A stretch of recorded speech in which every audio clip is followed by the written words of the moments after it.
B-rated movies. All right. Welcome to B-rated, B-rated movies. I'm Anthony.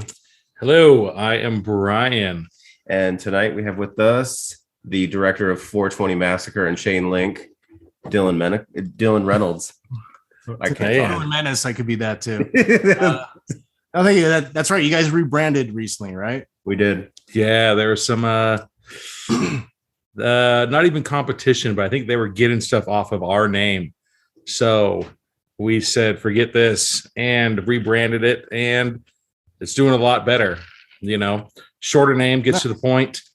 You know, what's the name of the show again?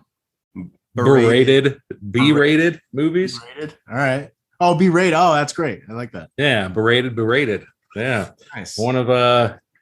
One of my brother actually came up with it. We were going through a couple days, throwing names back and forth with everybody, and he's submitted this one where it's like, hell yeah, man.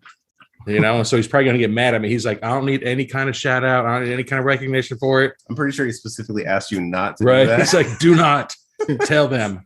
I didn't say which brother, just a brother. So yeah, we switched it up, got a shorter name, new logo, stuff like that. Cool. But yeah, no, thank you, man. Thank you very much. Yeah. As I recall, this conversation started, we were talking about horror movies in general. I was speaking about how I really dug Italian horror flicks and how wacky and surreal they are. And I don't think you guys, is this the first Italian horror flick you guys have watched? That I can recall, yes. Wow. Okay. Yeah, but like I said before, it looks just off the trail like I usually do. Like it looks like it's gonna be amazing. Like it has, like I've got some high hopes on it. Like I told you before it, like I compared this one because everybody's like, oh, you know, Texas Chainsaw was a classic and it was the greatest movie and this. And the trailer for that, like, wasn't there, you know? And so I watched this, I was like, holy shit, like there's so much that was going on in the trailer itself. Oh, yeah. And so I'm like, dude, if the movie's anything like the trailer, then it's going to be great. It's going to, you know. There's a saying amongst cult film enthusiasts, no one makes them like the Italians. So expect something that's going to be surreal, not always making a hell of a lot of sense. It can sometimes be a little slow and boring because, you know, it's the 70s, so the pacing may be a little weird, but also some beautiful imagery. And it's really the bridge into slasher films too. So you can see a lot of those influences peppered throughout. So nice.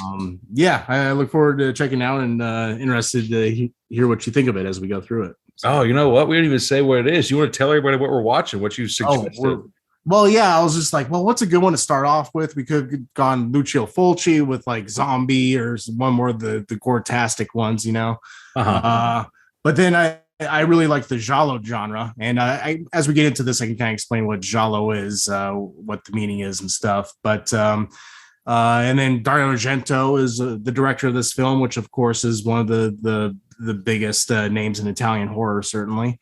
And he's arguably best known for Suspiria. I think was probably pretty high up there, but Deep Red is definitely probably one of his more well-known films. So I think it's a good first baby's first Italian horror movie. You know, I think it's it's got a story that sort of makes sense. You know, it you know, it can sort of follow along. It isn't too weird or too sexual or whatever. But yeah, I think it's a fun one. So yeah, so we can jump in. Yeah. So did I say what the movie was? It's Deep Red or Profondo Rosso in Italian. All right. A film by Dario Argento. Okay, so yep. So for those listening at home, this is the second or third time we've tried this. So I was watching a version on DVD, which is a 2-hour long version.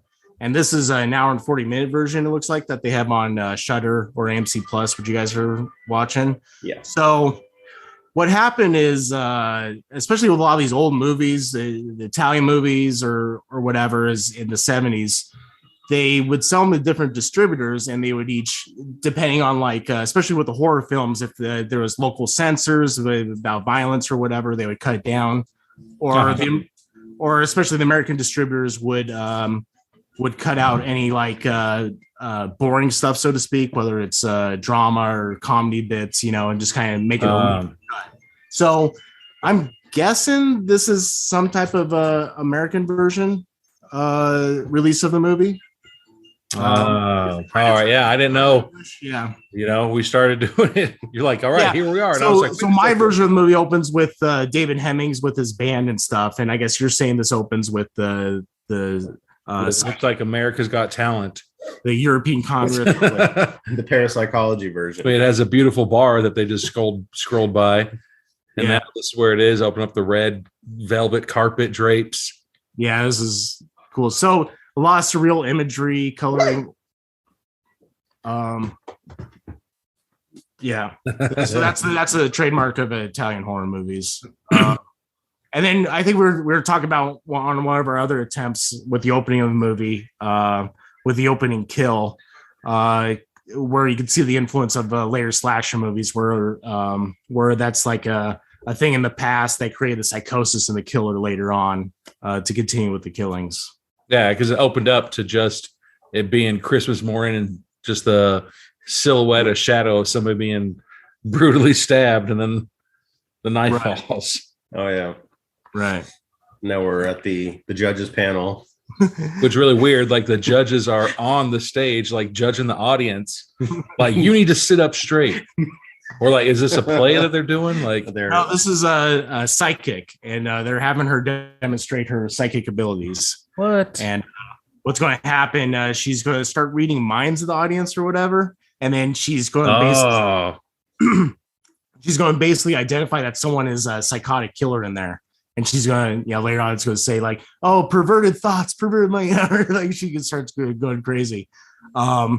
And so, spoilers, and then the killer is going to end up targeting her because she discovered his secret or their secret. So that dude on the left for sure looks like he plays saxophone. Yeah.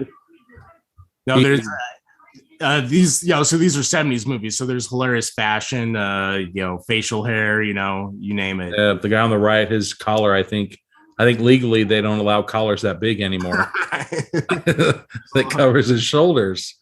Yeah. A lot of questionable fashion choices. She kind of looks normal. It looks like she just watched Star Wars movie and just dressed up.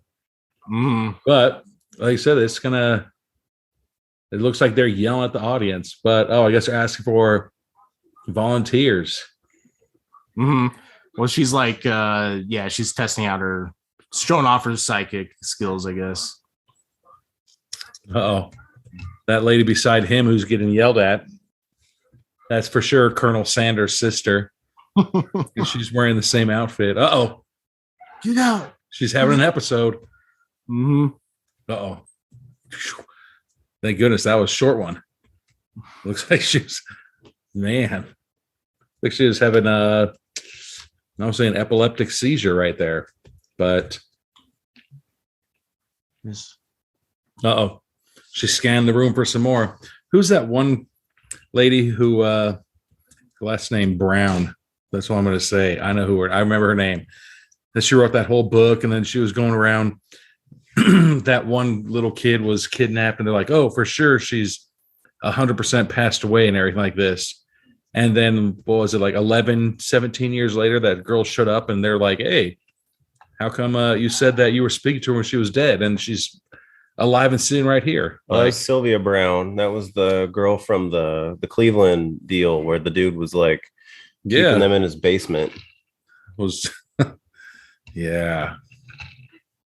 I missed that one. Yeah, she started telling everybody, like, that's when she's trying to get all famous. Was like, "Oh, I already know the little girl's dead and she was murdered. I'm talking to her." And then all these years later, she shows up and you're just like, what a piece of shit. Fucking trying to tell everybody this horrible shit and everything. Here's your shot from the trailer. There it is. Looks like she just came from the dentist and had a mouthful of Novocaine, and she just took a big old gulp of water, and it just all fell out of her mouth, like no manners at all. But she's saying that person was the killer. It's like there's a big, huge audience of these people, like sitting like a opera, like stadium or opera, whatever. Yeah. Coliseum. And they're just watching this woman. So you got to remember the time period. So you see this POV shot of the killer, essentially. So this is before Jason. Again, like the little seeds that would grow the slasher movie tropes of the 80s. Nice. Just, beautiful shots and some interesting stuff. Here's the bathroom in Saw. Yeah, the art direction. It does. No, it is. It has, like, it's nice stuff. And then, like I said, so far the story is going better than some of the other ones that we've seen. Sometimes this stuff could be a little slow, but it's worth it for these just these sequences that how much do you know about Dario Argento? I guess not much, right? This is the first movie you've seen. Yeah, basically he I think he had a similar beginnings as Godard, who was like a French New Wave guy. So he more started off as, and here's another thing, the Black Glove Killer. That's a big thing about these Giallo movies. But yeah, Dario Argento started off as, I think, more of a film critic and then a screenwriter. And he was more did like the Italian spaghetti westerns, like the Sergio Leone stuff. And he wrote Once Upon a Time in the West, which is the Charles Bronson, Sergio Leone. Yeah, and then he did The Bird with the Crystal Plumage was his first one. And basically he did these, like, I guess they would call them thrillers, or they were called giallo movies. So giallo in Italian means yellow. So giallo, I think, is like the pronunciation of it. All right. And that derived because from basically pulp magazines. So you know what pulp magazines are, like mysteries, noirish things. And they would have these lurid covers of these scantily clad women getting attacked by this killer with black gloves. And so, sex and violence, like the usual trait of exploitation. Yeah, and there were these like little books and magazines that they sold at newsstands. And they're called giallos because they would have yellow covers. Like they have like the image of like the violence or whatever, and it'd be, the rest of it would be yellow. I guess I've read that they did that because yellow to identify that they were for adults only. So there's giallo. Do you think it also had stuff to do with what was it, Sin City? Did they have to turn that film black and white because of so much blood that it would have had to been? No, the original comic books were in black and white, and they were off of the film noir kind of aspect of it. I think it probably did help them to not get an NC-17 rating by keeping. The directors do that. Like, I think Sam Raimi infamously did that for Evil Dead 2. He made like green blood and all sorts of different colored blood because the red blood would automatically get you, Yeah, get flagged. Basically. Yeah, so now we're just going through, at first looked like a voodoo doll with pins in it. And then it rolled through, looked like it had the Fujiji balls from Phantasm. And then it just has a bunch of like weird dolls and devils and marbles, and then the black glove guy just grabbed a baby doll. Like, fun fact: the Black Glove Killer, the scenes with the black gloves are Dario Argento, the director. They are him. Yeah, so this is all his hand acting, I guess. I'm guessing there's a big old knife. Mm-hmm. So again, he would keep doing these like kind of amazing shots. Like that one's pretty cool. And there's this one in a later giallo he did called Tenebrae, where it kind of goes all around the house and inside and does this weird like crane shot kind of moves. He's a real like the shots that they're taking like right now compared to the movies that we have right now.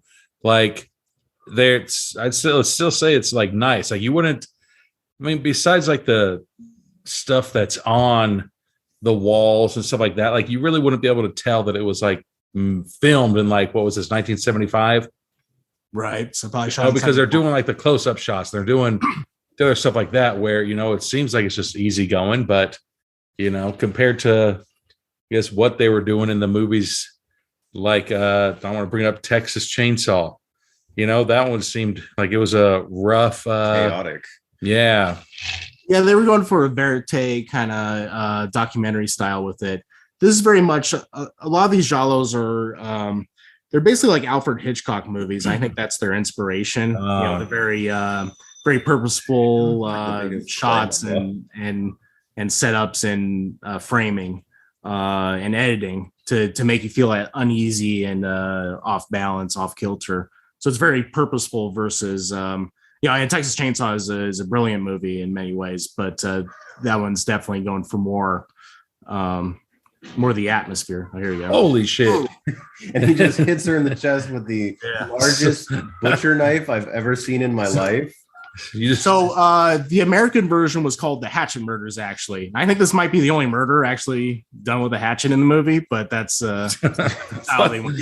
Somebody rang her doorbell and she goes and answers it, and instead of being like, "Oh, hi," just answers the door and then instantly just cleave her to the collarbone. Mm-hmm. And then she fell down, being like, "Okay, that's all he's going to do." Then cleave her to her scapula. Yeah.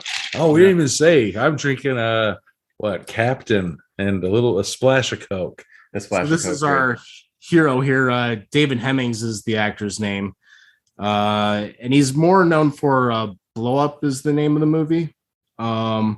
It's by, what was the director's name? I got notes here. Michelangelo Antonelli, and it won the Cannes Palme de Jour, and it was a big movie with that depicted the London swingers scene. So a lot of the elements of Austin Powers were kind of part of it. And okay, so this is another shot I want to talk about. So the people in that restaurant, it's kind of modeled after a famous painting. What was it? Yeah, the 50s diner. Yeah, exactly. Nighthawks is the name of the painting by Edward Hopper. And you can see parodies of it where they have Elvis and Marilyn Monroe in the diner and stuff. And like Avengers. What's that? I think at the end of one of the first one, Iron Man, or was the end of the first one? The first one when they want to go to the shawarma place. Yeah, the end of the Avengers there. Oh yeah, similar framing. Yeah, so so he's tapping in a lot of inspirations, Hitchcock, paintings, all sorts of stuff. Really kind of very stylistic. Yeah. So now he just walked through an empty street, saw the diner, and now there's a guy just sitting against a wall who said he's so drunk, drinking something out of like a glass. But I like how he doesn't look like a drunk bum. He looks, he looks like he's wearing a suit, like they're nicely dressed. But then he's also acting not drunk. He's doing that like 50s drunk, like the booze besotten guy that pushes the door open and stomps his way in. He's like, I'm getting it. Yeah. So the David Hemmings movie that he's more known for, this is the main guy who's talking to him. In Blow Up, it was it would later inspire movies like Coppola's The Conversation. I think it has a lot of influence on this, and even Dario Argento's first film, where it's the concept of an artist witnessing a murder, or thinking they witnessed a murder, and becoming an amateur sleuth. Whereas Blow Up is a very artistic version of that. But the movies that inspire, were more thriller-esque. So, what about that song by Phil Collins, where he witnessed that dude from drowning and he could have stopped him, but he didn't? I don't remember that one. What? Phil Collins made that song. Even Eminem rapped about it. Remember that song, In the Heat of the Night, where that dude saw the other guy drowning and didn't, and then the next day he saw him at his concert? Mm-hmm.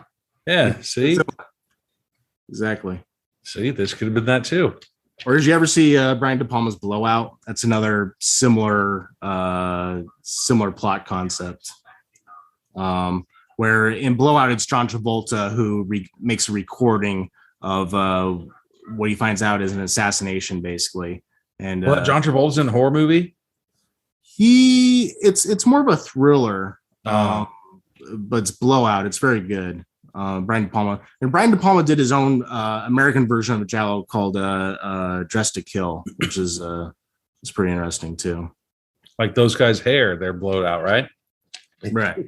So giallos are like, I guess the simple way to describe them, they're Italian. They're like Italian slasher movies, but with more mystery elements and whodunit structures. So, and they're figuring it out. mm-hmm. They're going. It's the widest fingered high five I've ever seen in my life. Right. Thankfully, they didn't stick to that high five. It's like OJ putting on the bloody glove. But that was probably like, I'm just going to guess, I've never seen this movie. I was going to guess that that's the last high five that those two are ever going to partake in. What the hell? So now the dude's just looking up and sees that woman. Holy shit. Oh, how is she still standing? Dude. So damaged. He just looked up. Like, I mean, technically he didn't mean to peeping Tom her, but the woman who got hit by that cleaver was standing in front of her window all bloody. Happened to witness a murder. Yeah. I mean, I don't believe in miracles, but like the fact that she got from the floor to that window. And look, she's walking through this big old long hallway with bloody feet, and it's like a marble, or what's that? The other tile, the starts with a T. Travertine. Yes. Whatever it is. Travertine. And then look, she got hit in the back of the head with the cleaver, pushed her through the window. Good fucking hell. Well, that's some good gore. Yes, pushed her through the window, and all three chops with the cleaver didn't kill her. What killed her? What killed her was her falling through the window and falling on the broken glass and stabbing her in the neck with very large pieces of glass. Yeah, it's got that great 70s blood that looks like paint. Like I think it's literally paint that he's got from the. It looks like red paint. And that guy's just dumping all this cocaine on the phone. He's going to snort it up in a little bit. Apparently that's how they used to get fingerprints, was just dump the powder onto the phone, not dust it. It actually wasn't fingerprints they were looking for. They were actually dumped a bunch of coke on it, and then they sniffed it, and they got the person's scent. And they just went balls to the wall and found them. So like a lot of Hitchcock or film noir things, it's the concept of the amateur sleuth, the normal guy brought it, that's kind of thrust in the situation and tries to solve the mystery.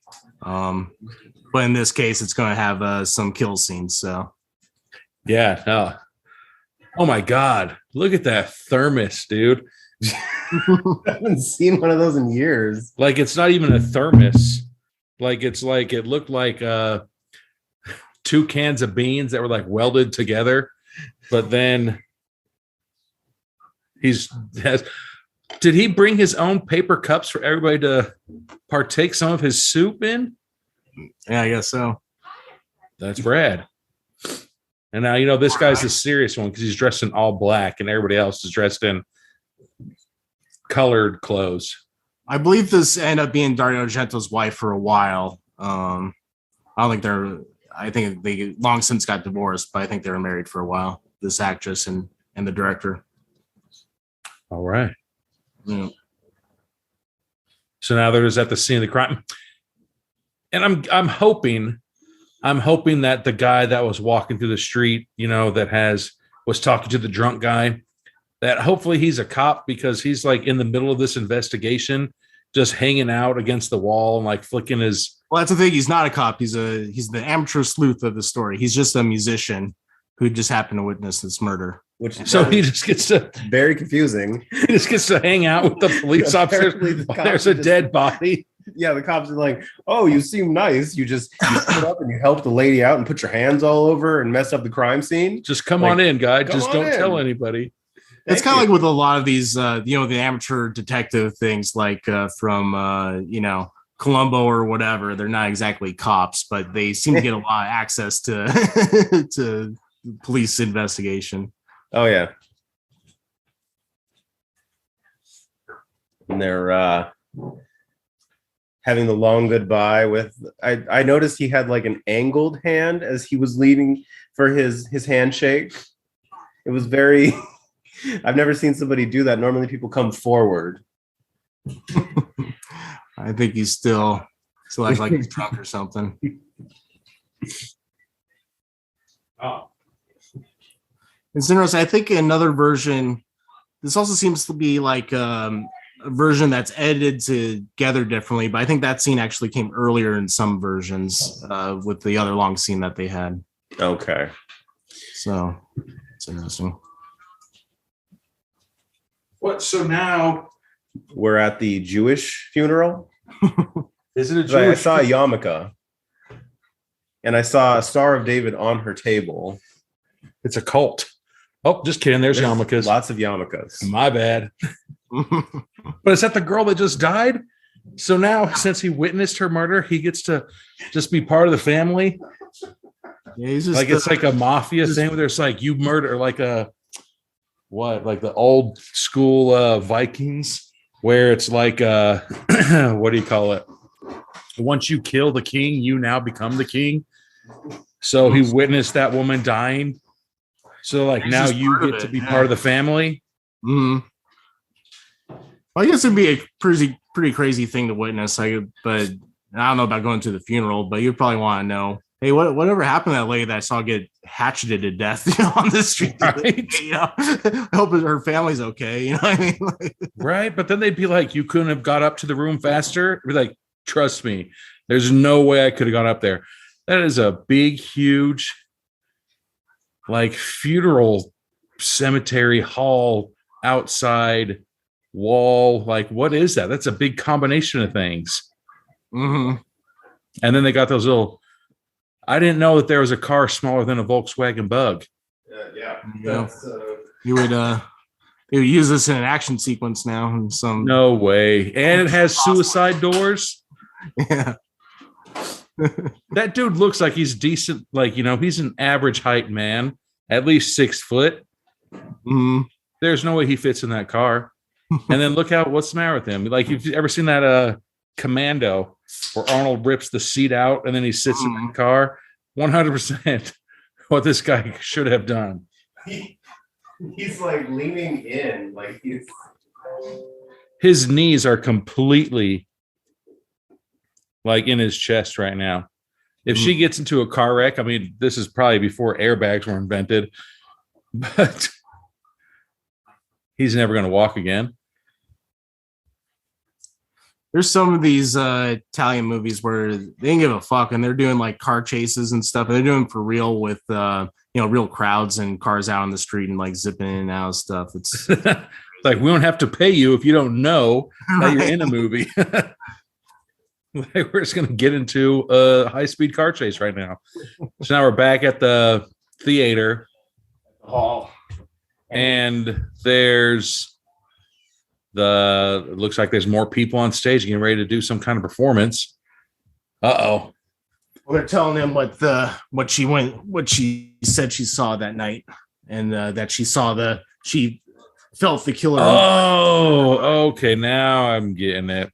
So she saw that guy getting ready to commit the murder. Then the guy gets up and leaves and goes and does it. Right, and then tracks her down and but at first he had to put on his racing gloves. Yeah. Well, the whole black glove killer thing is like it was definitely set up before this, but all these Giallo movies, that's the classic, look. It's the POV shots with the black gloves, and usually with straight razors as the murder weapon or whatever. So holy shit! Look at that theater. It's so smoky, and there's only one guy smoking a cigarette. Like, this obviously opened up the door of, what makes everything look creepy? Smoke and fog. That's a good way to add atmosphere, and a piece that reflects off all the lights reflect off of it, so it gives it something cool. No, see, like, I'm glad like you're on here, like, explain all this, because we're just sitting here like, why? Like, we've asked it multiple times, like, why every single place, like, you'll go to a mall and then all of a sudden it's foggy in the mall. You're just like, really? I was just here 30 minutes ago before you guys closed, and as soon as you close, the fog machines turn on. Like, what the hell? that in shopping mall, like being able to explain like what they're doing and why, and then informing our listeners of because of this movie, or not because of this movie, but you see the stuff that they are going through and showing of how it influenced later on movies. Yeah, man, it's interesting. Film history is interesting, especially in terms of exploitation movies, because I think the thought is it's like it's whatever was hot or whatever. It's like disposable, but there's actually a long history of this stuff. Slasher movies came from Agatha Christie movies and Alfred Hitchcock movies and Psycho and all that. And sometimes you can't see a Friday 13th movie and exactly see that, but you can see that. Yeah, you can pinpoint and see where it's coming from. Like we said, that opening scene is in every domestic violence movie. Right. I mean, I wish I'd seen more movies of somebody getting hit in the head and falling through a window, and then that's because technically he didn't kill her. Technically, he didn't. The glass killed her, right? That's what I'm saying. She slipped on all that blood. He kept pushing her closer and closer to the glass. Exactly. See? And so now the guy who witnessed the murder, and she's a cop, though, right? But they just she's a reporter, and she kind of screwed him over. There was an earlier scene where she published his picture in the papers, like, here's the guy who witnessed the killing. So God. And now he's right. So now they're arm wrestling, but like he lost the first one in like a half of a second. And now he's looking around the table to see if it's rigged. And this is probably to be like, hey, take the picture out of the paper, please. Like, so there's definitely 3 different versions of the movie I'm aware of. There's the full version, which I think is like a little over 2 hours. Okay. There's this version, which is 1 hour and 40. I think there's one called the Hatchet Murders, which is like even like, very slim, 1 hour and 30 minutes. Lost again. And it cuts a lot of these scenes out. So it just gets to it's all the same actors, actresses, everything like that. It's just, it's just less scenes. They just cut stuff out. And usually it's more dialogue scenes or drama scenes. And they just get to the exploitation, quicker. As quickly as possible. So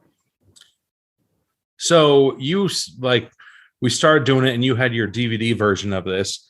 Do you have all 3 versions on that DVD, or is it just like you're kind of like the director's cut? I think it's just director's. It's a DVD I got from when Blue Underground or Anchor Bay released it. So I think it's mainly the director's cut. There might be 2 versions on there. I know. I think different people put out Blu-rays and 4Ks. I think by this point that probably have all the versions, and I don't think anyone could ever compile all the different versions because I said like different countries would have different censors. So like these scenes that you're watching, are they in your movie that you have? Yeah, I have the longer version, so this is most likely in there. All right. I like how this guy is trying to complain that somehow she cheated when she beat him in arm wrestling 2 times. They're calling it Indian wrestling. Isn't it Indian leg wrestling where you lock knees? I think so. I've never heard of arm wrestling being called Indian wrestling. Yeah, this guy's just a bitch. Like he loses 2 times to her. Oh, and if you watch the second time they start, like they do like 1, 2 races. Yeah, he's like, like the 1, 2, 3 go. But like even before they start, you see their arms moving back and forth like they were already started. So that's why she took his picture, because she knew she could beat his ass. And she's like, if I put your picture on the paper, you ain't gonna do nothing. Like, yeah, she's just beat dude. How, like, I don't know. Like he physically looks bigger than her, but then her collar is 4 times bigger than his. Well, yeah. And I think that's what determined. See how Pop collared him. Yes. Yeah. And over the top, he had a collar that he popped, and he would win that. So now he's at, I don't remember this lady. I think this is the first time we're seeing her. She is the mother, I believe, of the random drunk guy he was talking to in the street. They ran into in the street before who she's calling right now. His name's his name's Carlo. If it would have just been Carl, that would have been amazing. But she's offering him like an old school, like McDonald's Coke bottle. It's probably got cocaine in it still, Probably did. That's how they got fingerprints. Yeah, there you go. She's a close talker, like super weird. Right? Let's see. Yeah, I need to make some poll questions. These all look like shots from movies, like she was in movies before. Yeah, I guess she was an actress. That's what they're saying. She's like, the height of my career. He's like, ma'am, I'm here to see your son. Like, I don't give a shit about you. Like a lot of whodunits, yeah, introduce all the characters and all the possible, the red herrings and all that. So. Oh, okay. She's probably jealous of him because he was in the newspaper and she hasn't been in the limelight in 17 years. Oh, no. Yeah, you can tell he's like, that was a long stretch with my 17 years joke. But he's the politest guy to sit down and talk to somebody because he mentions it at the end of their conversation. I came here to see him, not you. Is this the guy that was drunk in the street? Apparently. No, this is I was about to say no, because he doesn't have red hair. This is his boyfriend, I believe. So we're dun. The character is gay in this. Which is like, this is an interesting depiction of the time of homosexuality. I mean, I think it's probably not very PC today, but still somewhat respectful given the time, I think. Oh, it's the sissy, yeah. Oh, yeah, this was, like I said, 1975. It's film code. Ooh, but he's wearing eyeliner. So was the murderer. Dun. Oh, let's see. Yeah, there you go. See? All right, we can end this movie. I just solved the crime, everybody. Good night. Boom, let's go home. Solved it. Dude, is he just... There's no way he's just only drinking alcohol. This is a very big thing. So he's drinking some J&B there. There's a J&B bottle. And there's that bottle will probably show up later. But when you watch a lot of these old Italian horror movies, there's always a bottle of J&B in the scenes at some point during the movie. Why?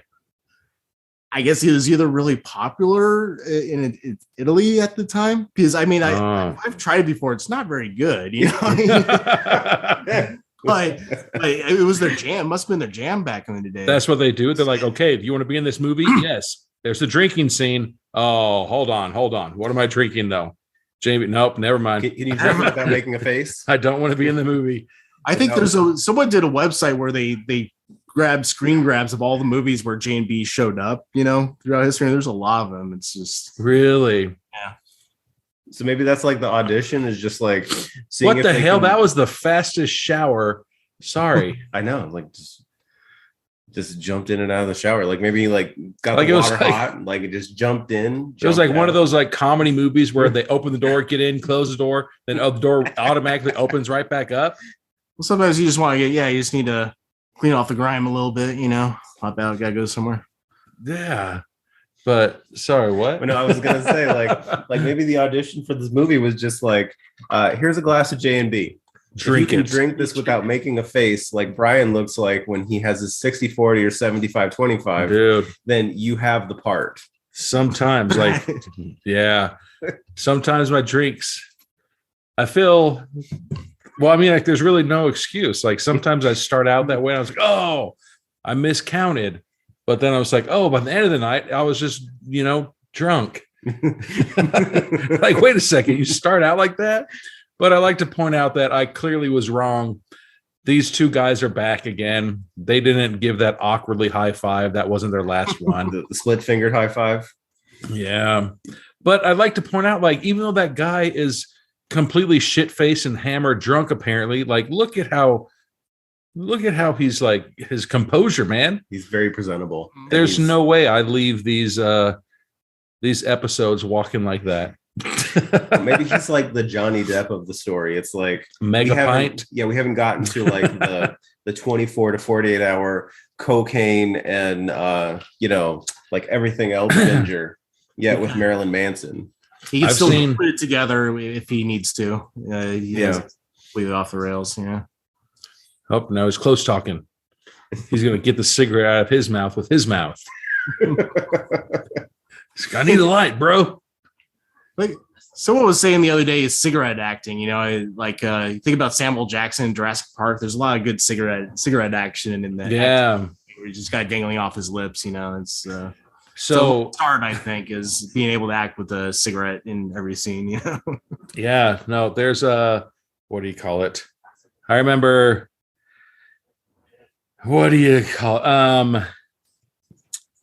we used to, when we'd get really drunk in Long Beach, like I don't smoke at all, but when we get really drunk, we would just ask people to like bum a cigarette off of them, and we would just put it in our like the side of our mouths and be like, "Oh, rah, rah, rah, rah, rah," and you'd be able to tell how drunk we were by if we had a cigarette in our mouth. And so like everybody would be like, "Okay, Brian, you know, Bonnie, you guys are fucking cut off. You guys have a cigarette in your mouth."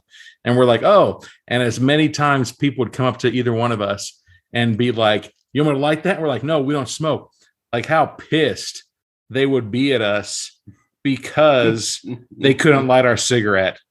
Like I would use to judge if I was too drunk, if I lit my cigarette backwards, and how long it took me before I realized I was smoking a filter. And I was like, okay, I'm drunk. Yeah.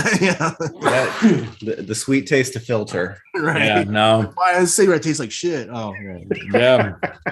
Nope. So my friend, she actually went and bought a pack of cigarettes that had pink filters on them.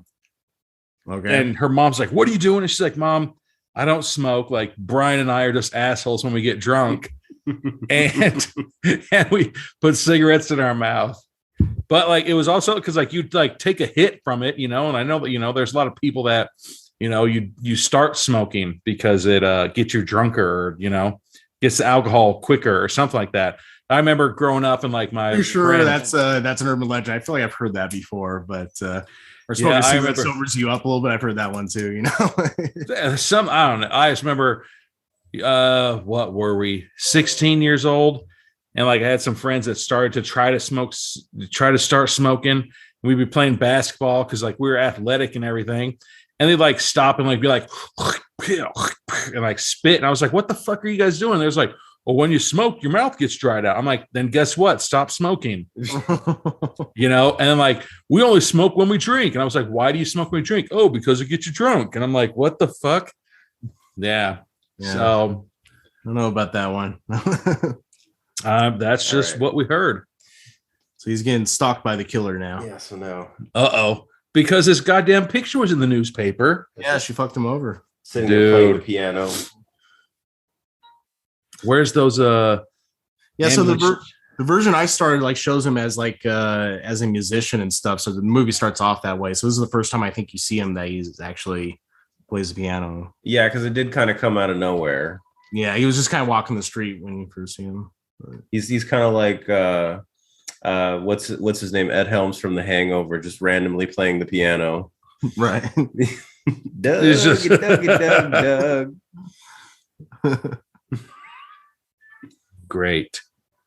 So that's the lullaby from the beginning. So he's haunting him. Yeah. The Christmas Day murder. Mm-hmm. No presents for you. This is your present, motherfucker. I'll see you in hell. And that's what goes on. I guess you could technically say this is an alternative Christmas movie. Like Sort of. we could. It's like Die Hard levels of Christmas movie. We'll release this for our Christmas week as well. there you go. Merry Christmas, you bastards. He's just right. Like he just looks super paranoid.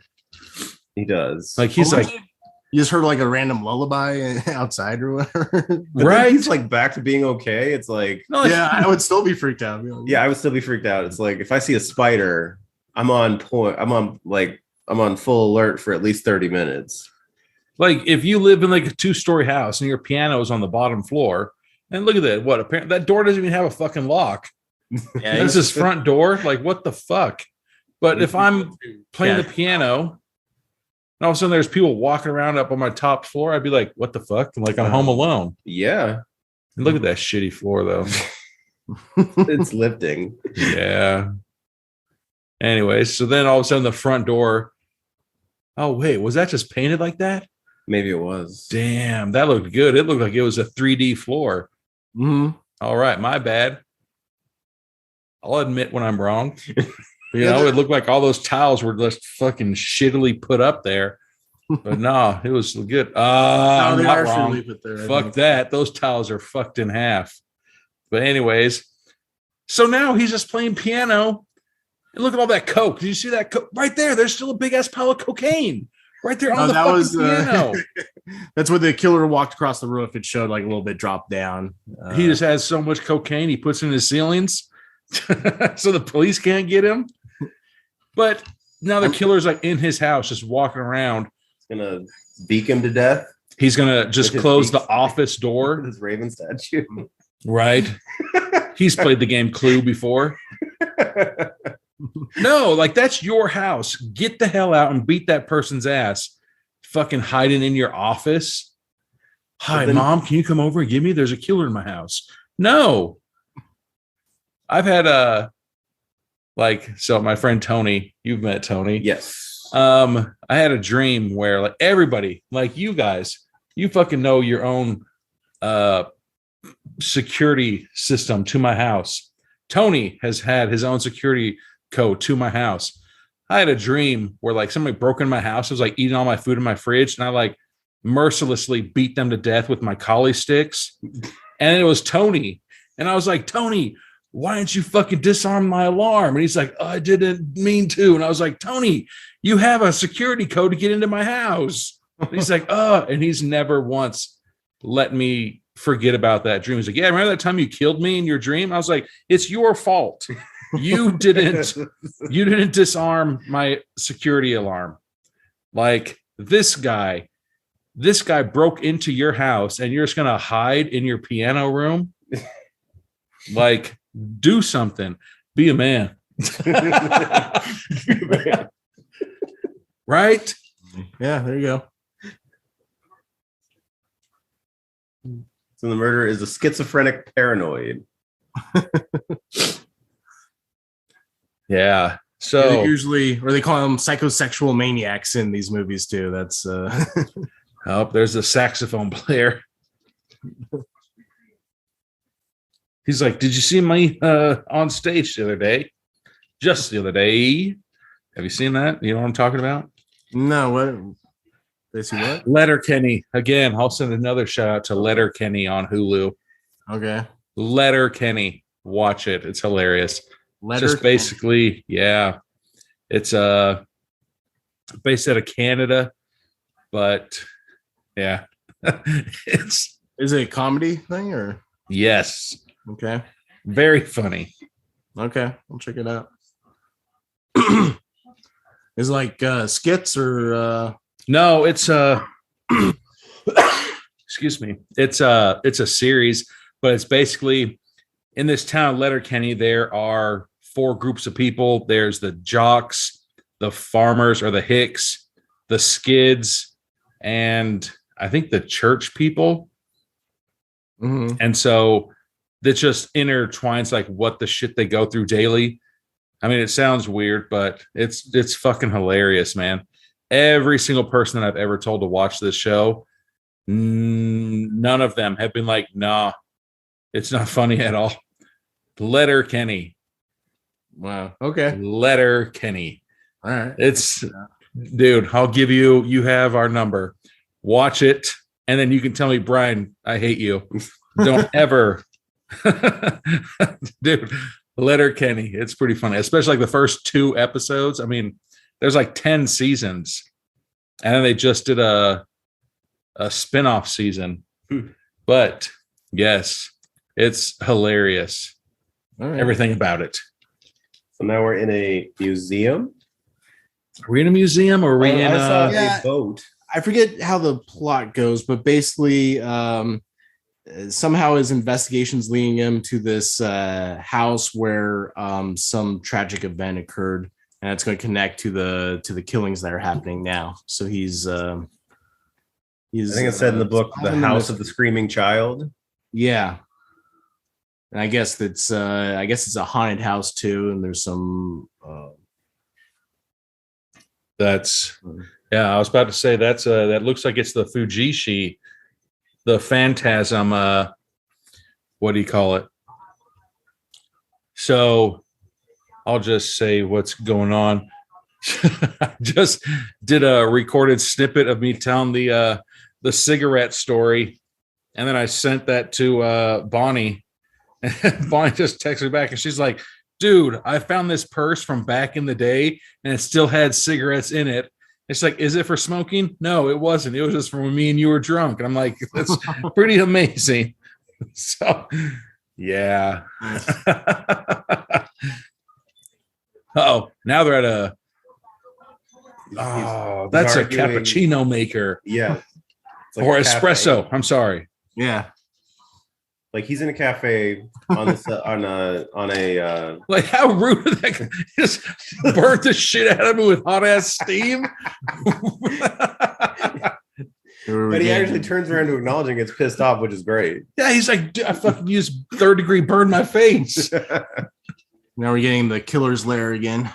Yeah, so we're back at this creepy ass dolls and everything, and then There's a lot of fetish nature to these Italian giallo movies too, like with the again with the black gloves, the eye close-ups of the eyeballs. It's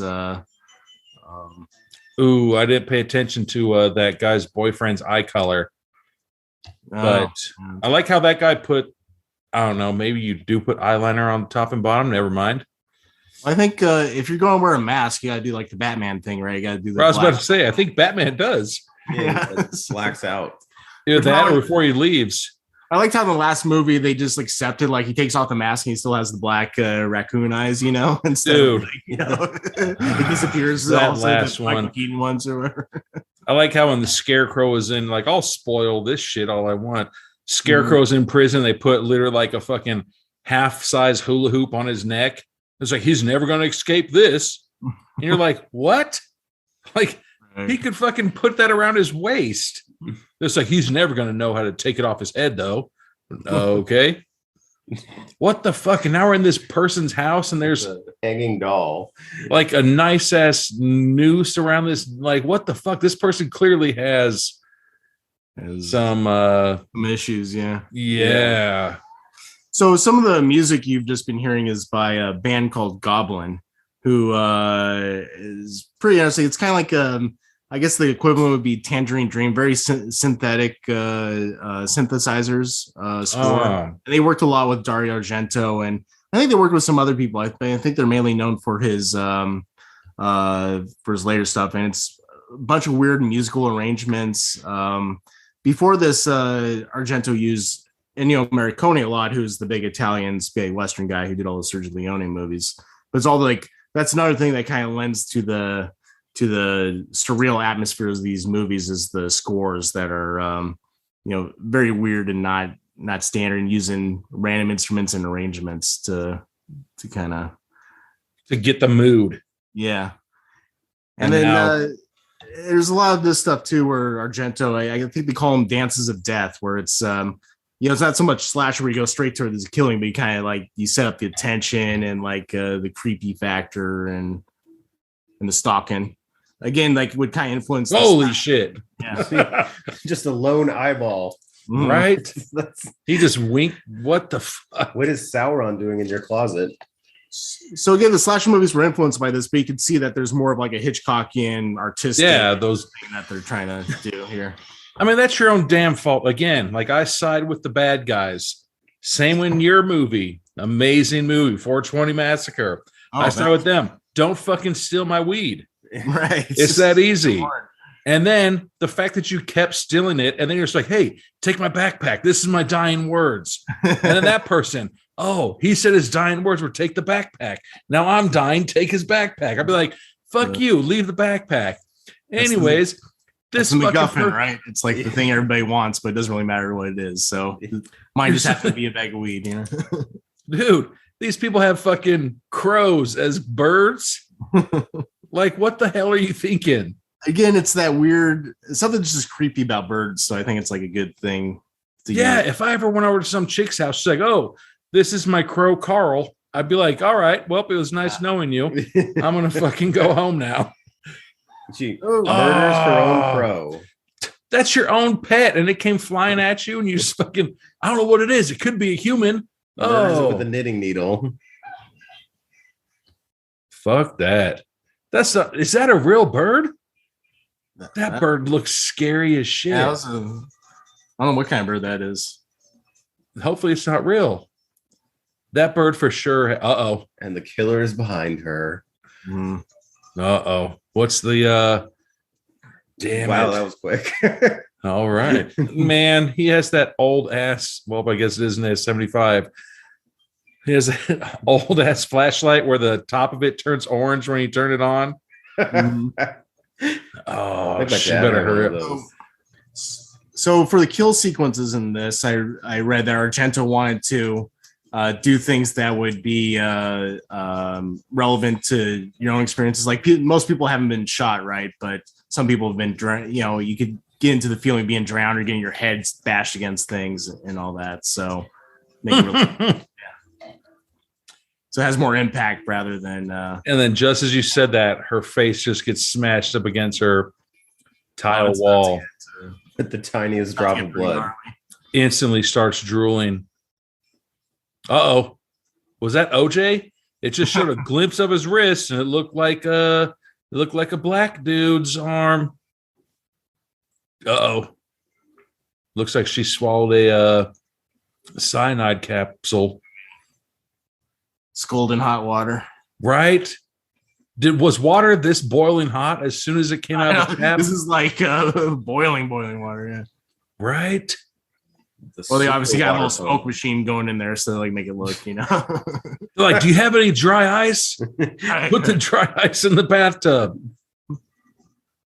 What? And now look. Now his wrists are white. I think it. Yeah, I think it's a double actor. It's It'd be- just like Scream. There's more than one. There's more than one killer, and now he's dunking her head in the boiling ass hot bathtub water.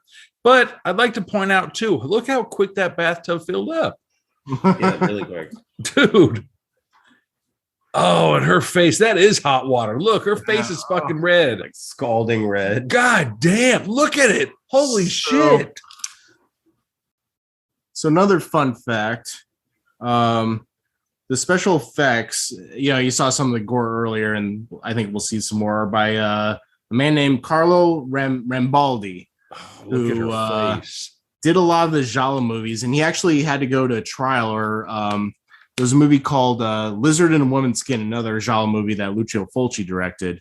And there's a scene there that had some dead dogs, and they actually took the director to trial for animal cruelty. And but Rambaldi had to prove like, no, these were special effects. These are things I created. So he had to bring in the dead dog carcasses that he created to prove to the Wow. court that they did that. They You know weren't what? actually- I heard there was another case like that too, though, where they brought in people because of the effects looked. That was a Cannibal Holocaust where they thought it was a real snuff film, and then they had to prove that that Was- the actors weren't killed in it. I mean, there was a movie where they actually did like kill an animal in the movie. Well, that happens. That unfortunately happens a lot in these Italian movies, and Cannibal Oh, no, Holocaust this was big ones where yeah. So It to the was- point where sometimes when I'm watching these, exploring the deep cuts of these movies, and you see an animal show up in one of these things, you're like, oh no, you know, because no. whatever it was, reason, which whatever movie was it? reason, you know, up until, you know, into the 80s, like people just, I think we were closer to like hunting for our food, and like so we had less of like that personal connection with animals. As we, Oh yeah. so they wouldn't Still give pretty a fuck. dick They would move. kill, you know, they kill like a coyote or a deer or whatever, and they just show it in the movie. And it's like, oh my god, or kill a rat, or you know, like they Yeah. don't give a shit, I guess. But you know, it definitely doesn't age well, and it's Yeah. disturbing. Like, I don't think I'd be pissed off if somebody fucking shot a crow with an arrow. I'd be like, all right. You know? Fuck it. I mean, it's one thing, but killing animals for entertainment purposes is probably not, you know. Yeah. Yeah, no. So now we're in the Uh-oh. house, and the detective has shown up. The who? The private detective. Well, the Private.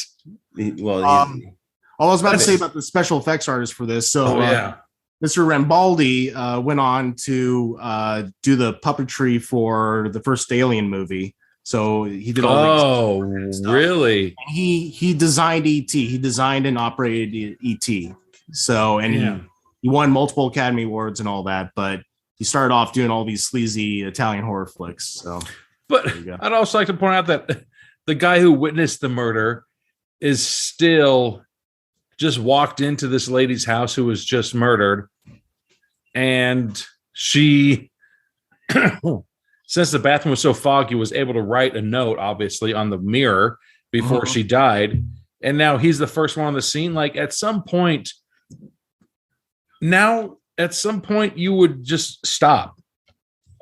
It looks like this guy is going around. You'd be like, right? Like, you know what? I'm going to stay home for a week. Yeah. I'm going to hang out at my house. Well, the killer knows you where you live now, though. So, yeah, I'm going to go on vacation. Yeah, I'm going to my friend's house. But now this fucking guy. You just go deeper in, man. Yeah. This guy's going around interviewing people. Like, well, I guess what may be an element missing of this versus other Hitchcockian or wrong man things is like usually the amateur sleuth gets into it to prove their own innocence because the police think that they're the killer. So this may be missing that kind of thread to give him more motivation to try to figure all right. At the same time, I'd be like, did you forget that you're not a cop? Like, shut the hell up. Yeah. Like it's one of those things where it's like,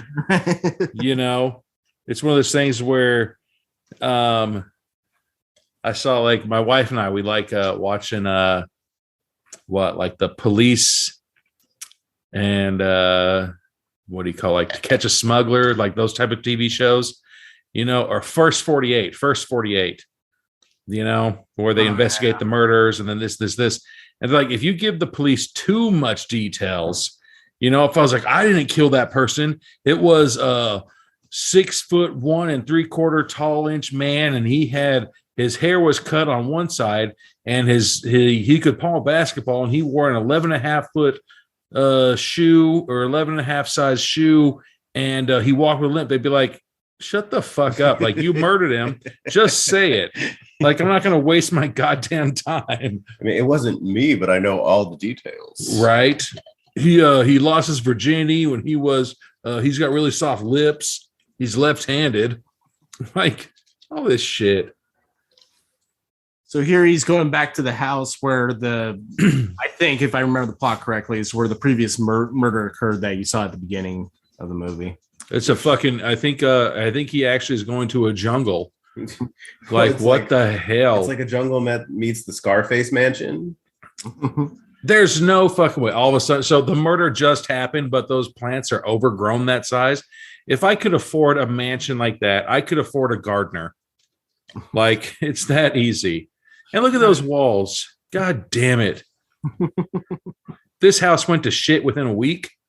No, this is the murder at the very, very beginning in the Christmas scene. So, like, Christmas murder. Right. This house still doesn't go to shit in 6 months. I think this is the caretaker, actually. So it's taking care of a little bit, I suppose. And now there's just some little girl trapped in a fucking... She's like, oh, there's a stranger. Please help me, sir. I've been locked in this I've been locked in this place for years. Let me out. Child trafficking. Trafficking. So we heard some of Goblin's music earlier too. Goblin went on to do the score for Dawn of the Dead, which may be what they're most known for good movie. Horror the fans. New one or the old ones? The old one, yeah. So nice. Very, very weird synthesizer kind of stuff. Uh-oh. How tall is that guy? For sure, that guy.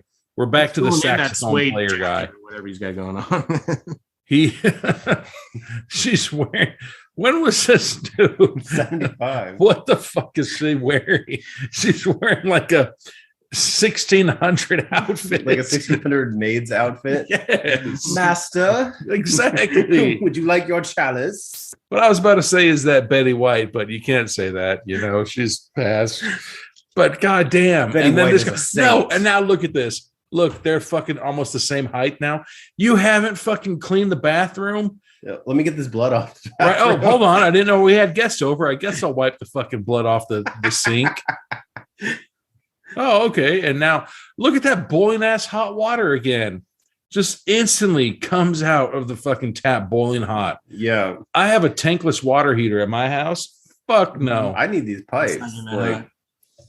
It's like immediately hot too. Send me Dude. your pipe guy. Like if I was using my Keurig and my wife's like, "Hey, I want a cup of coffee," I'd be like, "Fucking turn the hot water on the sink."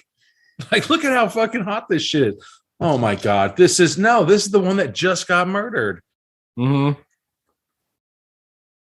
Oh No, this and guy. sh- So this other psychic guy went back to the saxophone psychic. yeah. Oh my god.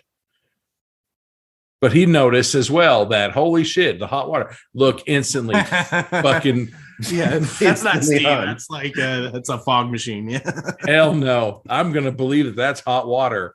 That should be like the real like plot of the movie. Would be like, I turn this on and the water is instantly hot. I turn this on No. and the water is instantly hot. I go to this house and the water is instantly hot. What magician is working on this? See, fuck that. No, this I need makes to me know. like my wife, she takes showers and the hot water is 100% on. And I'm just like, how the hell do you take a shower like that? Like she comes out like her skin's red, you know?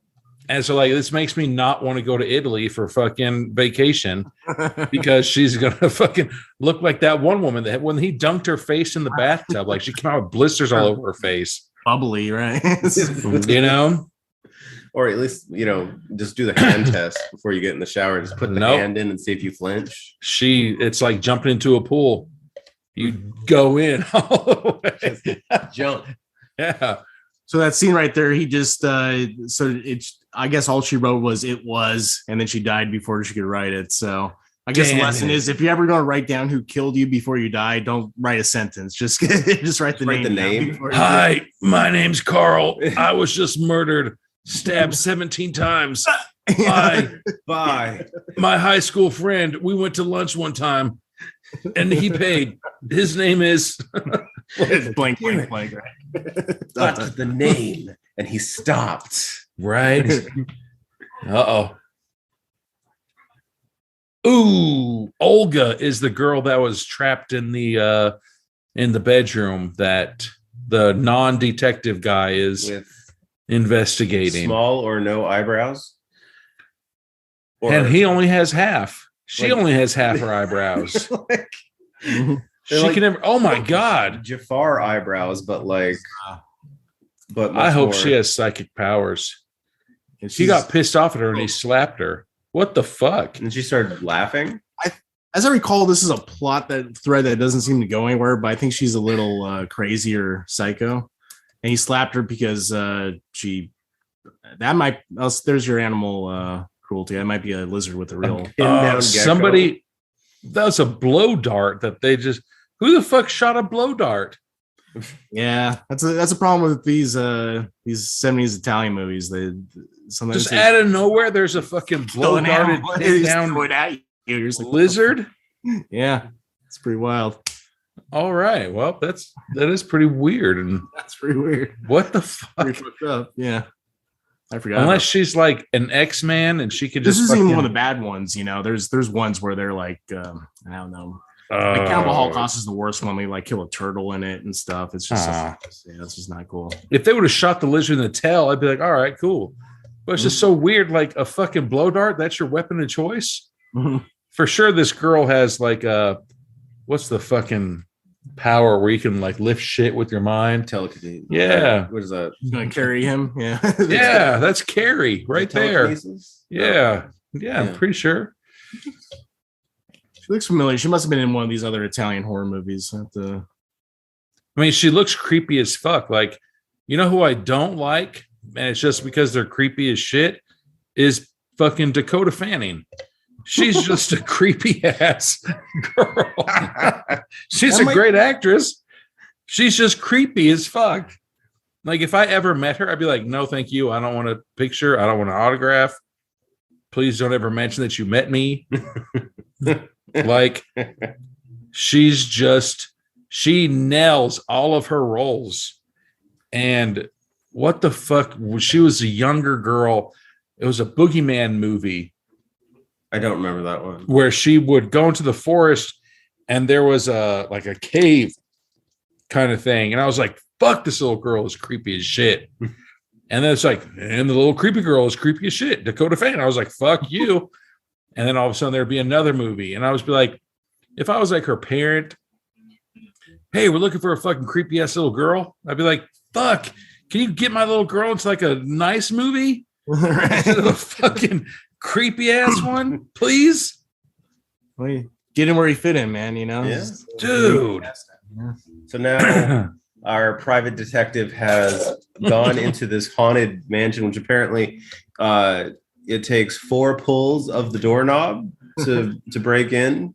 With a very funky goblin score here. I don't know how this fits.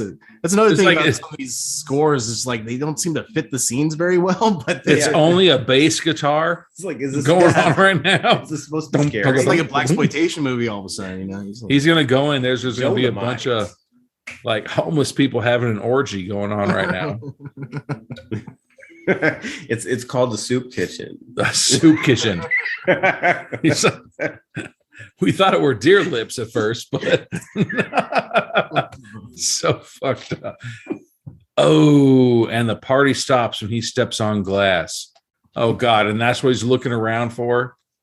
I like how there was a big ass shard of glass in his hill, and then he just nonchalantly started walking again. You get that shit out of your hill, dude. He's gonna more concerned about the wave of dirt that falls onto him.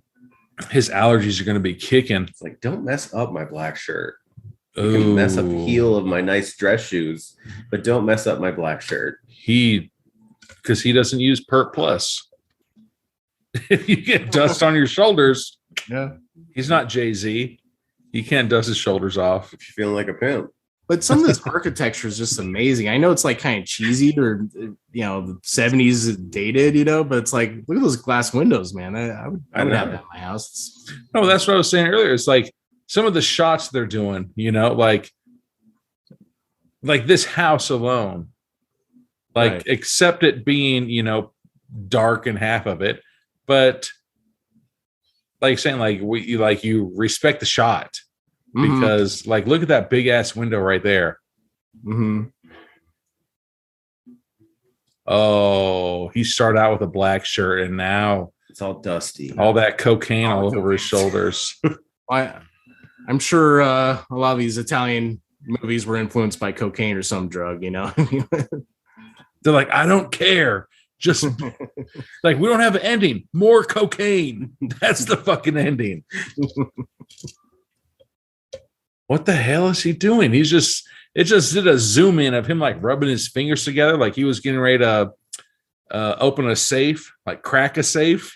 You know, when you're like rub your fingers like this, you're just like, ooh, I'm getting ready to do this. So you wipe the moisture off. A bullet hole. Or is that what is that? Oh, no, there's something behind the wall. There's a black hole, and then there's a hole with red behind it. So he's gonna pick at it with his finger.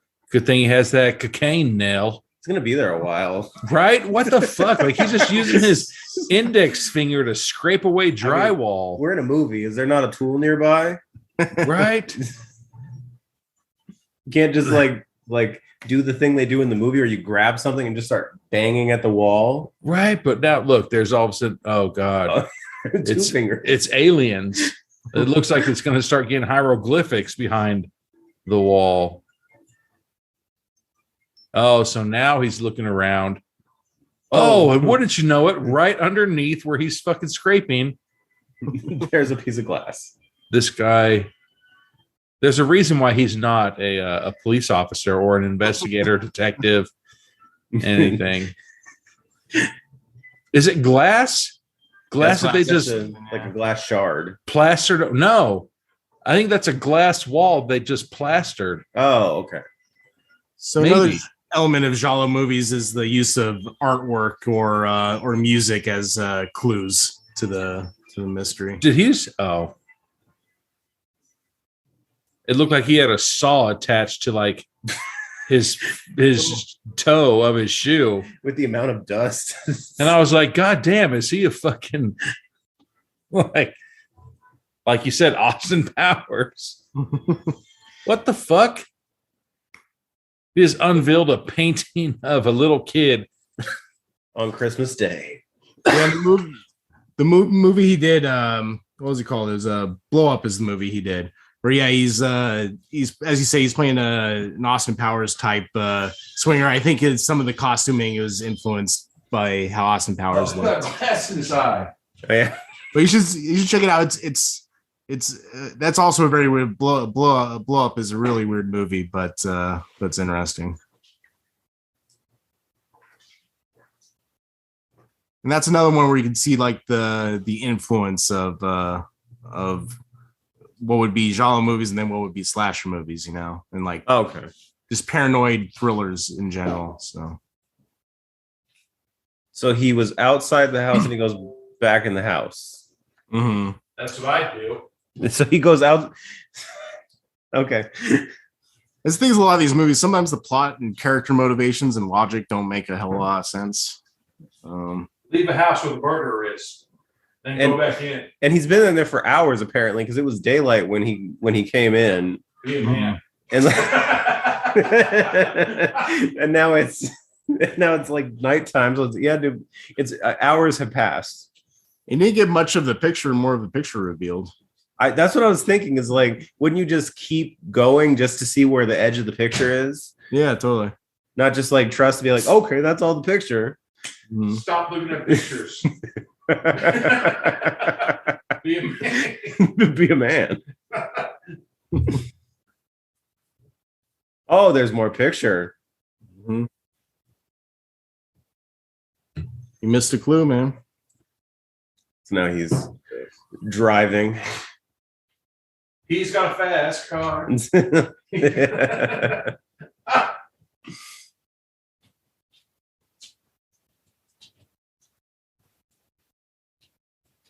Apparently, they do construction work at night in Italy, where over here they don't do construction work even during the day because every fucking road that we need to drive on is covered in construction.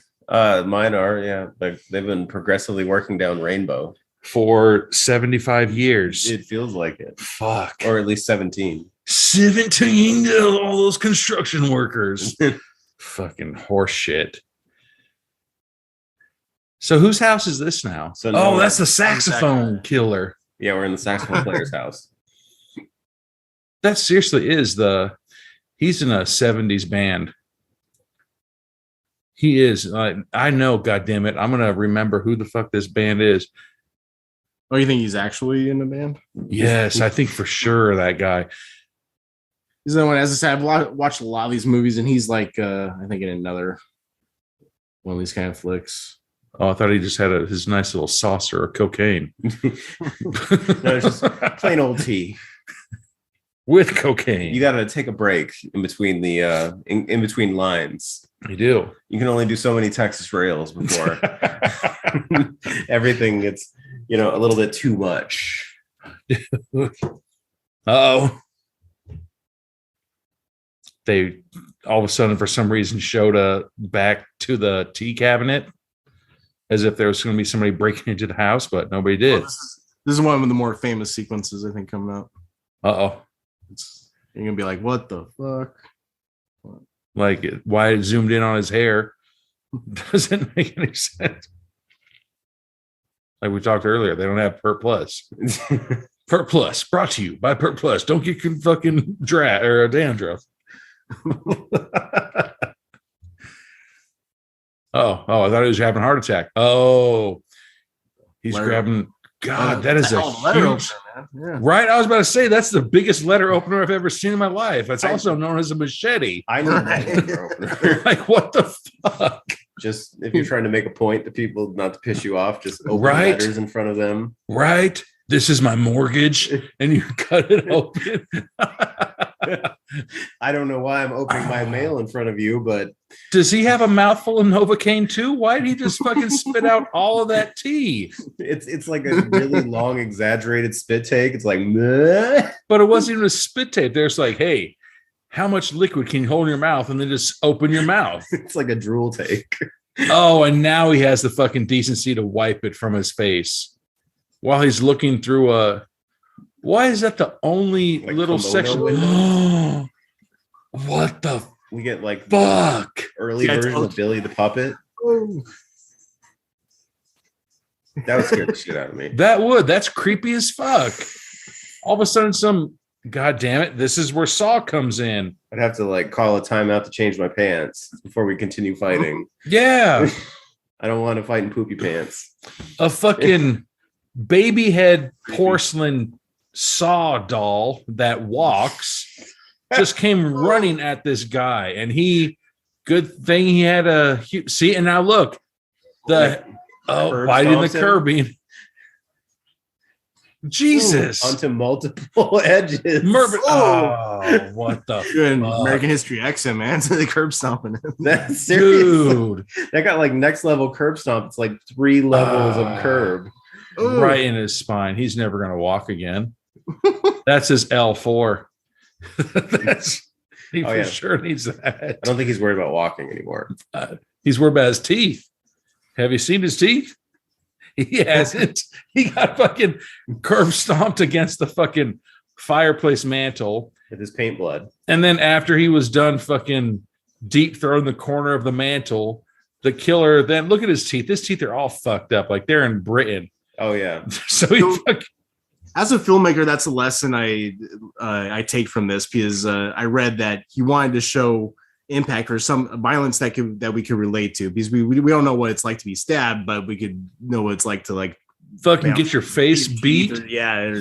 Get impacts like that. So it makes it more relevant and more effective, I think.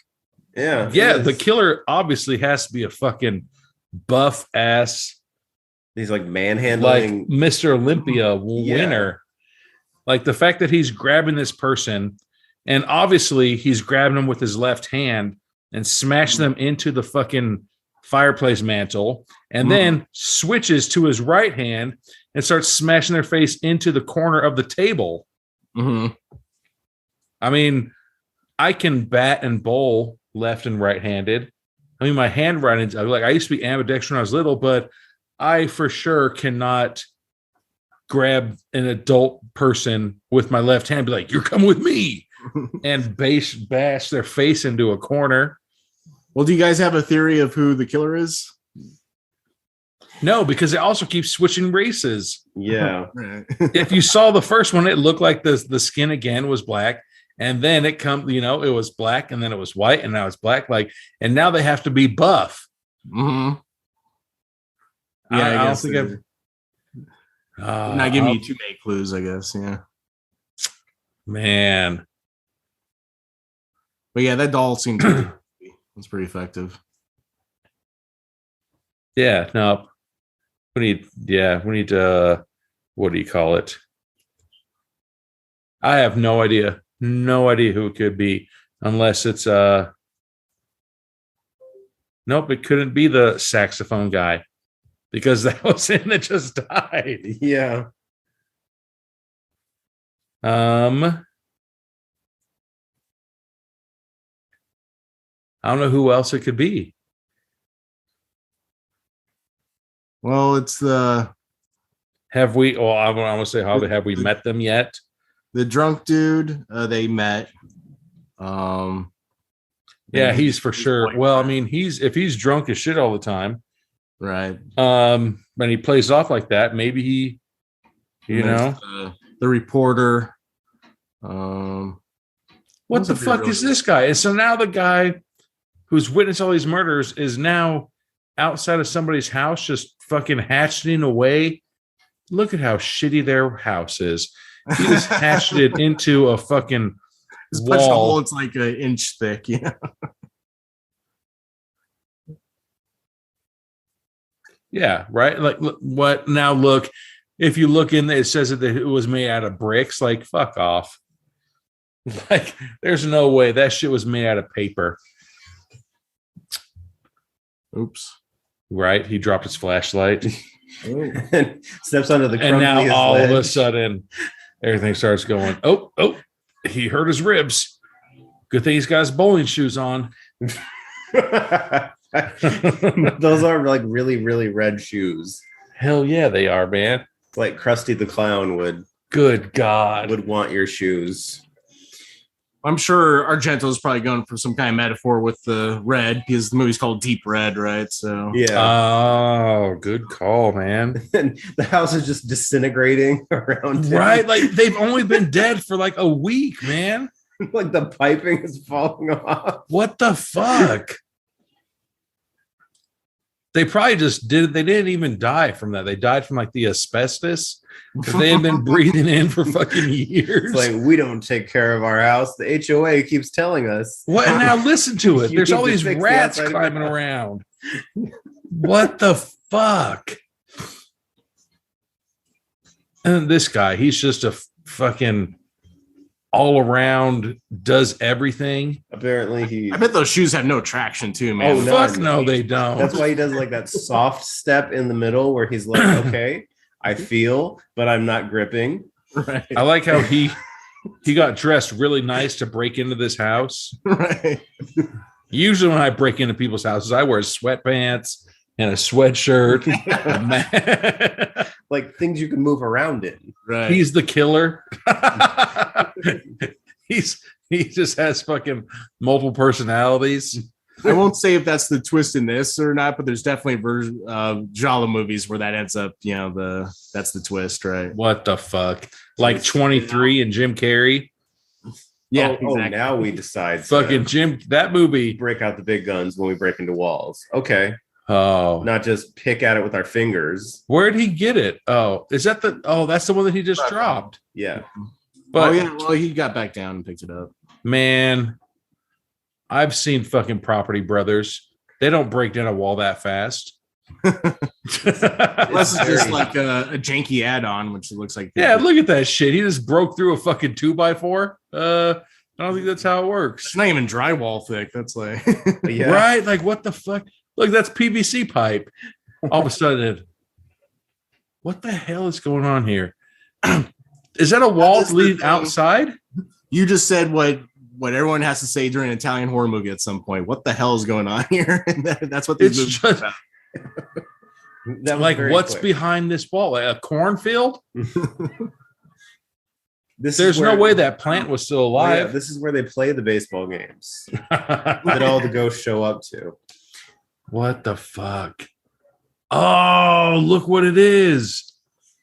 This is the opening scene Yeah. where that person's being murdered. They got some nice ass teeth. Psych. And of course, the preserved corpse has got to be a reference to Psycho. Is Yeah. how he kept his mom in the basement. Very Norman Bates. Oh, well, Oh, I whacked got in hit the in head. my head. Look, that looks like a girl's hand. There's no way this is going to be another one of those fucking bloody Bible camp. Where everybody gets resurrected. Oh, hold on. Shut up. Is this the girl with the reporter? Mhm. Nope, her collar's down. It's Psych, it is her. Whoa. Black eyeliner too, like you said. Ooh. That is a good twist, the lady killer. What the fuck? And all of a sudden the house is on fire. I respect that twist. That's a good one. No way, it's not her. No, he still got more movie left. I found your Could be note her, and you never came. know. I mean, that obviously Fire 100% more. What? I said the fire effects aren't up to par, I guess. But No, Yeah. I'd say they're still, I don't even know how to fucking, splice videos where, like, if I wanted to make some video of me saying something, then cut to another version of me wearing a different outfit, something funny like that. But their CGI is 100 times better than I could ever do. But it's, it's very humble. That's true. Yeah. yes. But I mean, that But it looks. does look like This is coming like off super- of the house. This It's is not before in- CGI, so they probably just superimposed both images. Like they had like a fire thing, and they cut little it's holes like, okay, in the windows. we need 5 people to hold lighters. Right. And we're just going to put it right Hold here. up to the lens so he looks like perspective. Yeah. And there's like, oh, and you hear him be like, oh, you got my finger. This isn't Canon Films where you get to blow up an entire airport. What the fuck? Now that creepy girl's just chilling in that house? What the hell? Yeah. Something's going on. I don't know if this plot ever There's no way. makes sense. Somehow she's connected to the old murders or something. I don't know if I ever quite got this plot point. No fucking way that little is the gardener the murderer? Could be. Because he has a mustache? Do killers have mustaches? I don't know. I think. I don't know. If Super Mario was a murderer, Right? And now he's braiding this does. He little looks like girl. Remember there was a live action Mario Brothers? Hell yeah, I love remember that movie. a shit. little bit like Mario. Yeah. so wonderfully awful. They made that new theme song for it too. But they tried to add lyrics to it, I mean. Oh really? Yeah. Okay, so here's what I'm coming to. And do the Mario.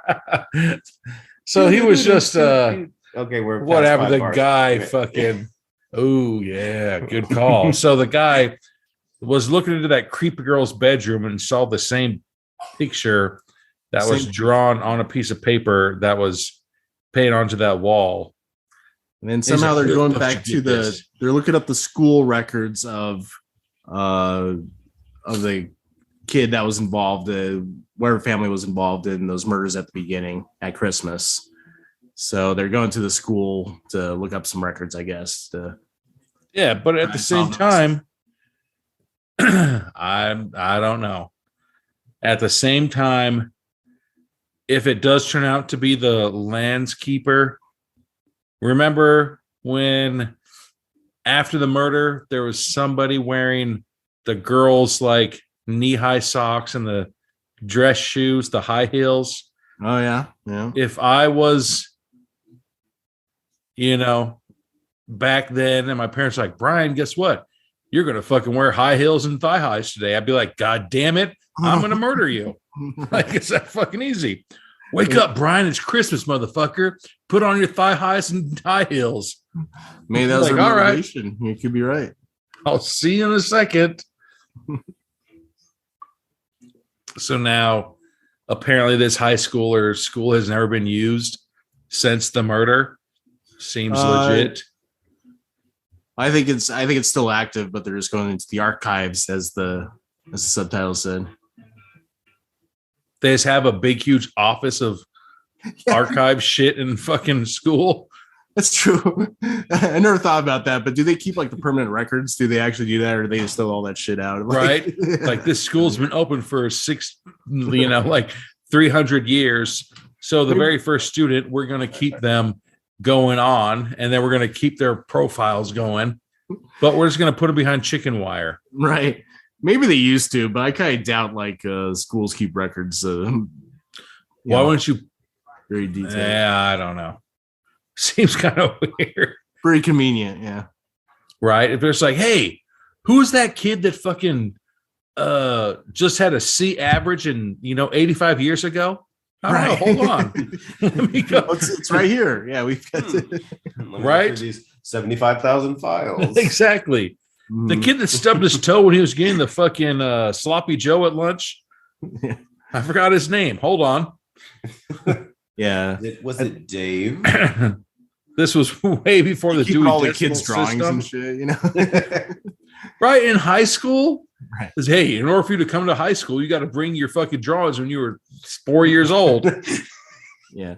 They would maybe keep something like this for going for 10 years, and at some point, like, all right, we got to use this for storage. Just throw all this shit out. Right. I don't even think fucking the tables your in here. taxes don't even get held that long. Right.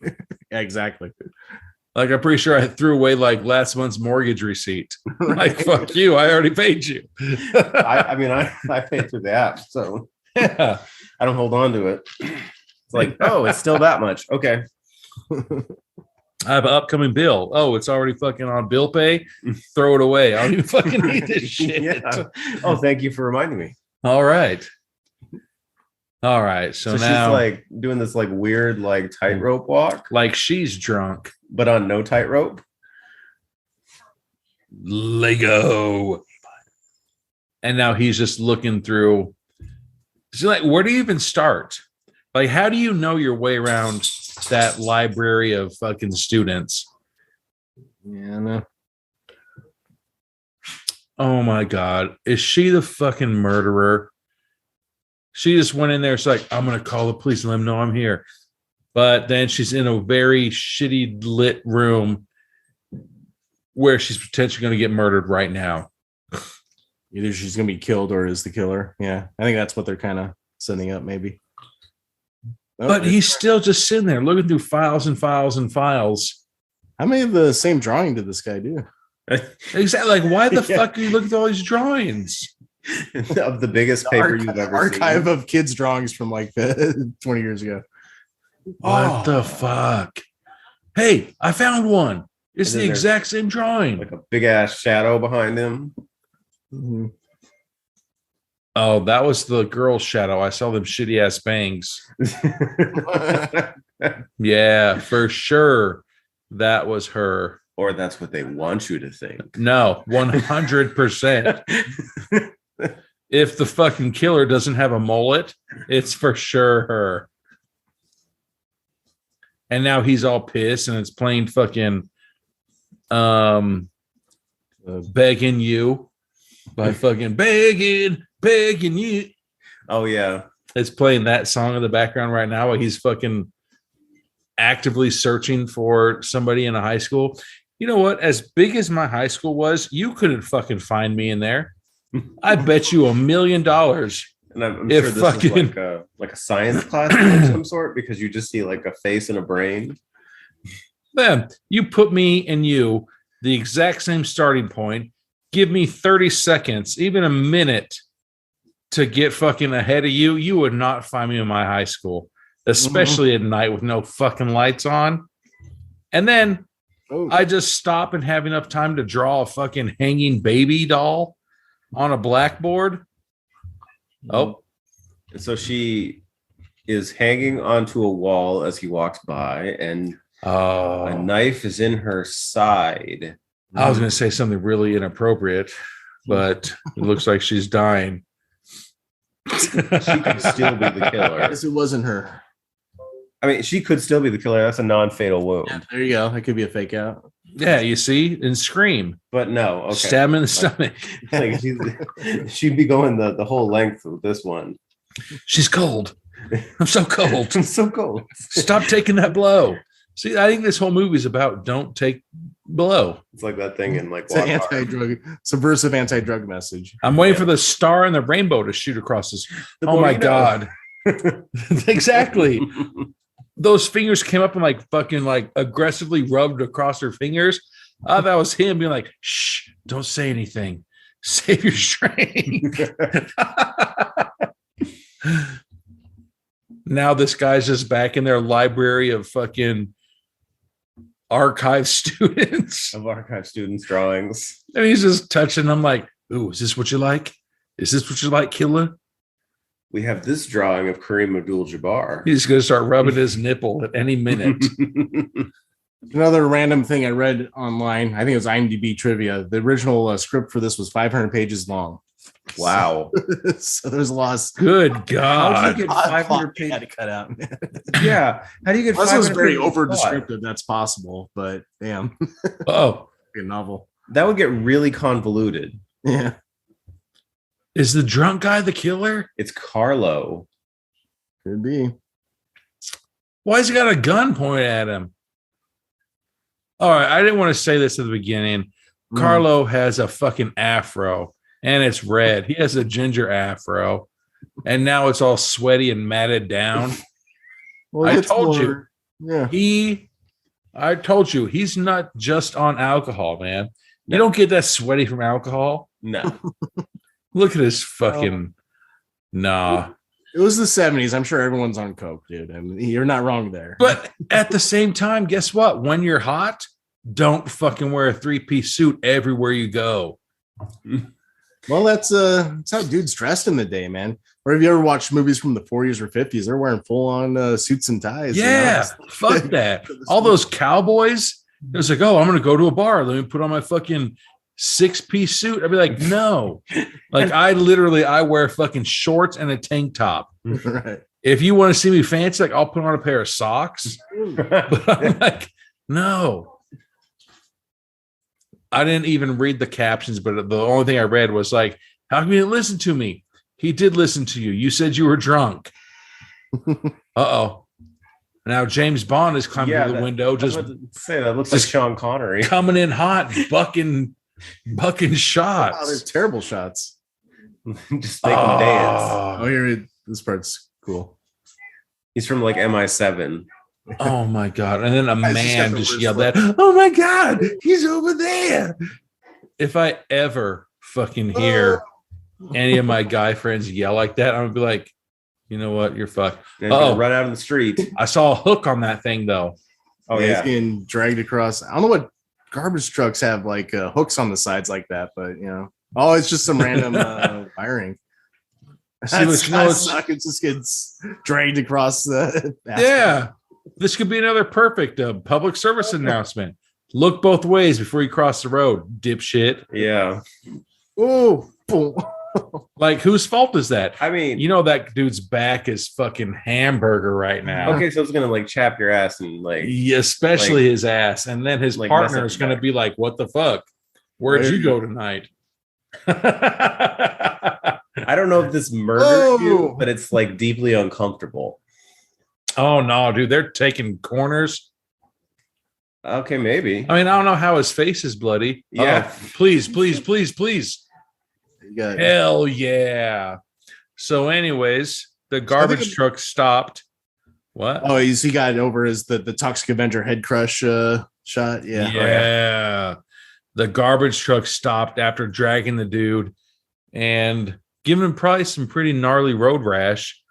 And the guy's finally taking a breath, like, oh, thankfully the truck stopped. And all of a sudden, a fucking another truck Oh yeah. ran his head over. Just fill a dummy head with blood and guts and fruit or whatever. Right. At least it's not those like water balloon, Yeah. watermelon heads in some of these movies. It's like Watermelon.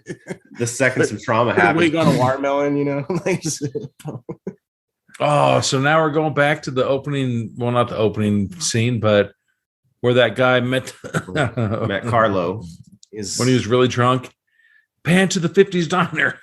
There's also a lot of themes with Argento and Giallos about perception, or they're trying to remember some clue that they saw, but they can't piece it together. Like that holds the key to everything. But I think it also goes to show yes. that you're So not a fucking detective. Go back to work. Right. Like, at this point, your name is cleared. At this point, your name is So now cleared. he's saying it couldn't have been him. Right, because the guy was outside. Oh yeah, because he fucking left right there at the beginning. Right. So he sees something we don't see. Yeah, he's trying to retrace it. What did he miss? You know. That is the like Oh the god. painter's tape of But police look at tape. this. And then they just wrote it, and this guy just fucking just takes the fucking police tape off and shoulder rams it. That's like the tape that's like cheap painter's tape. It's that white masking tape. Yeah. It's not police tape. Right. God damn it. He's gonna steal some of those paintings. What the fuck? I don't want some No, he creepy was face. not. Jesus. I love having nightmares as I walk down the hallway. Right? This is the hallway to my bedroom. No matter where you look, it's just fucking death. People with hollowed out eyes. This is my Zen area. I like to calm Right. down as I walk into my room and have tiny heart attacks. And then you have a Every mirror. A mirror just always. What the fuck? Yeah. And then how come all of a sudden the light stops right there? I feel like he's about to get attacked. I hope not.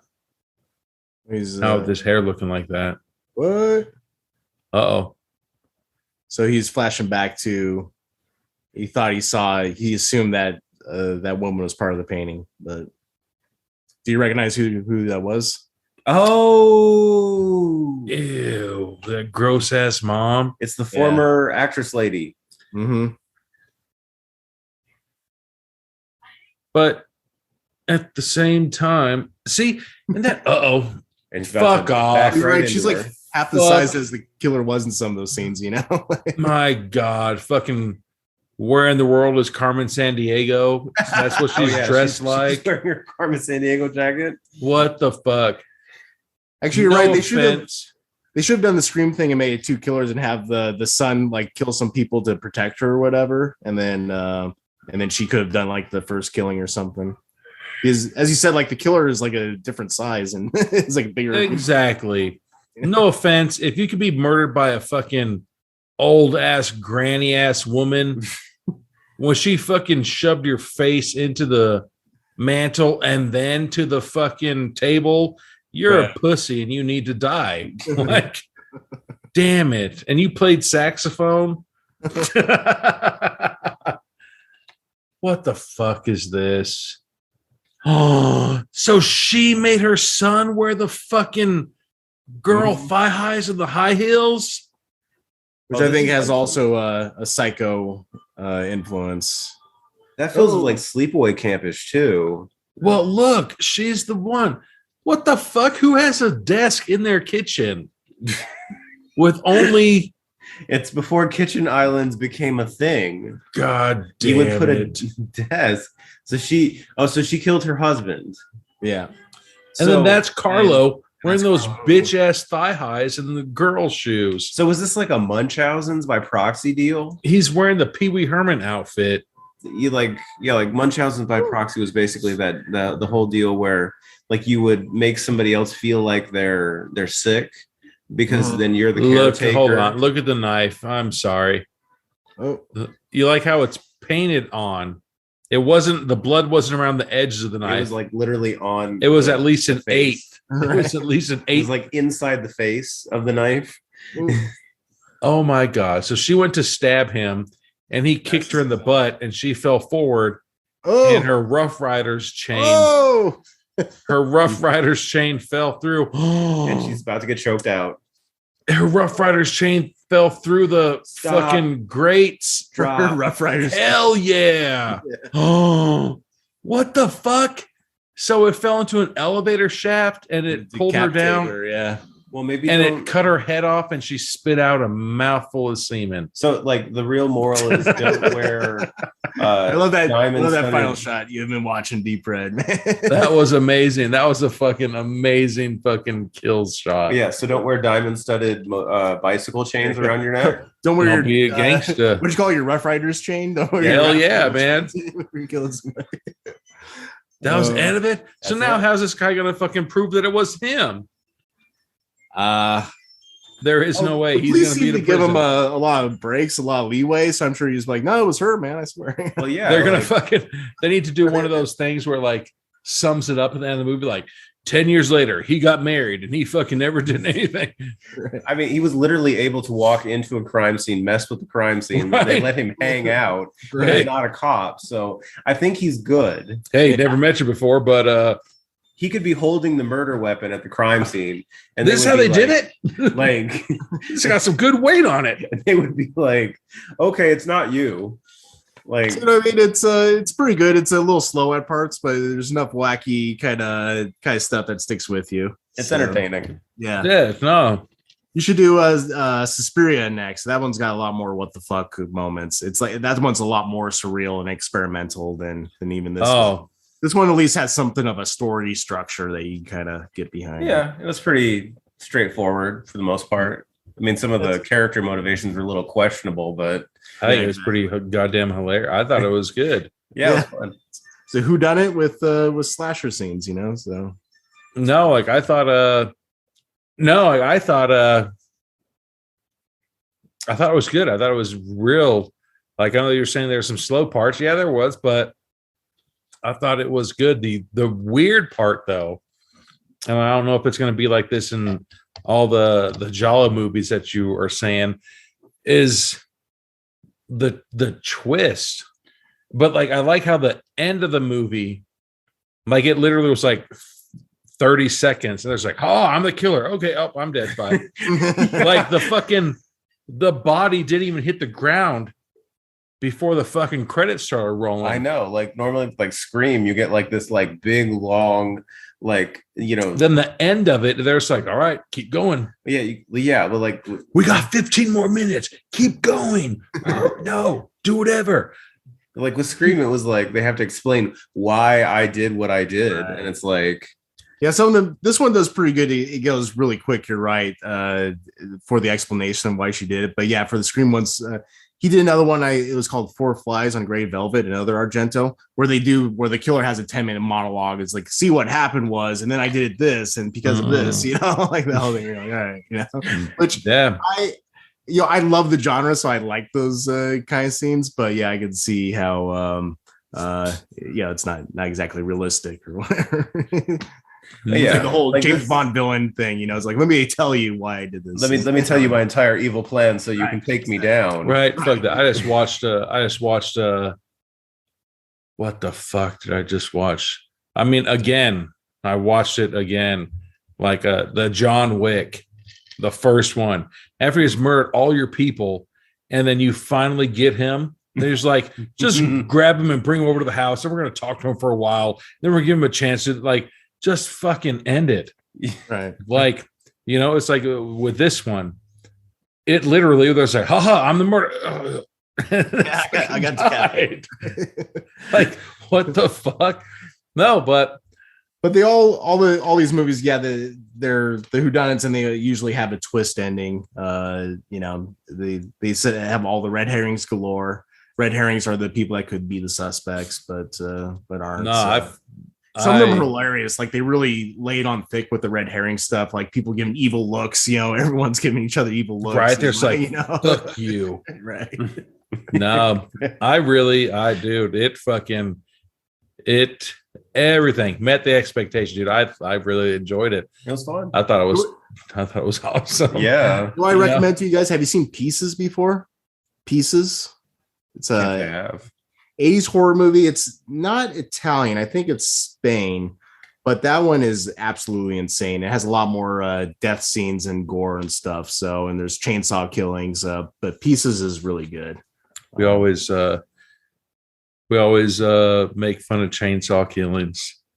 Ever since TCM2, it's pretty amazing. With Though. the mini sizes of chainsaw. He's like, all right, do you have a 10-inch chainsaw? Yeah, 12-inch. No, you for sure don't have a 14-inch, though. We do.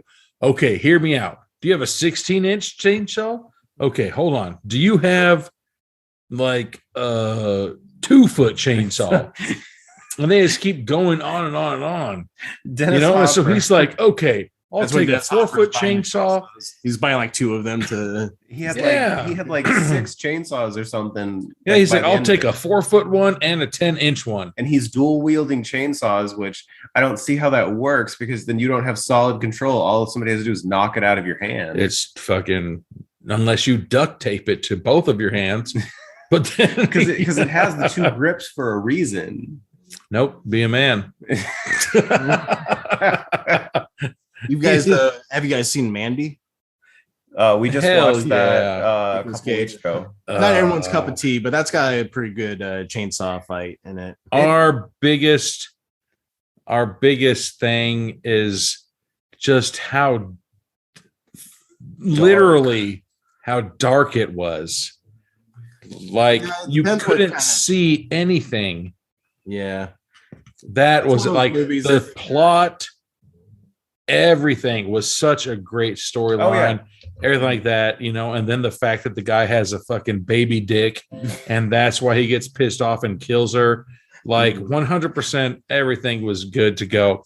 But it was like, hey, we only have one fucking 20-watt light bulb. We're gonna put There's it one right- red neon light that we're gonna light a whole scene with. Yeah. Well, yeah, and they're gonna like put the I think light. they probably definitely pushed the illumination on that. I think depending what kind of TV settings you have, it could really get pretty cavernous, Dude, everyone that we've ever seen, they've all been great. And then we watch this because like we're Nick Cage fans. Yeah. We've done Willy's Wonderland. We've done that one before. That was a good Yeah. one. But when we did We should stay tuned for that one because we haven't put it out yet. we haven't. Yeah, we I'll have. check that out. I haven't watched that yet. You haven't It's watched Willy's fun. Wonderland? Holy shit. Nick Cage curb stomps a Oh. animatronic gorilla into a toilet. Into yeah. I wanted because they kind of made two of those same movies. There's a Nick Cage one and there was another one. where Oh, it's the Five same Nights movie, at where it's Freddy's like is Chucky. supposed. What's it called? I think it's supposed to be Five Nights at Freddy's is coming out.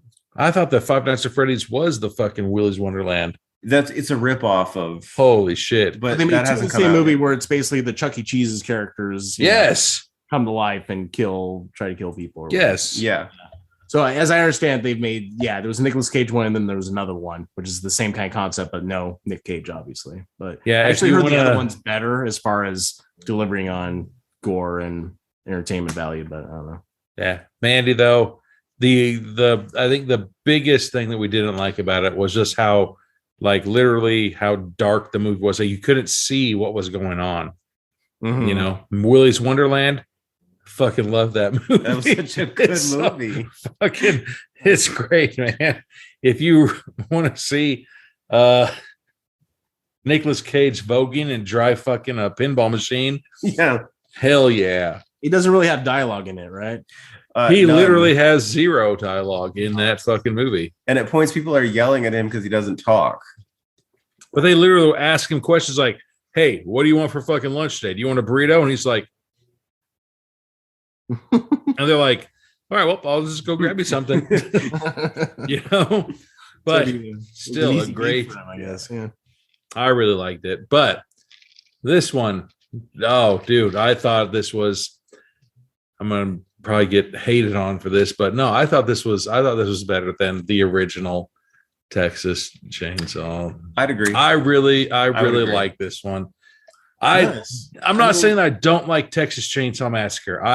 That's a great movie too, but the totality of it. I think yes, I think that.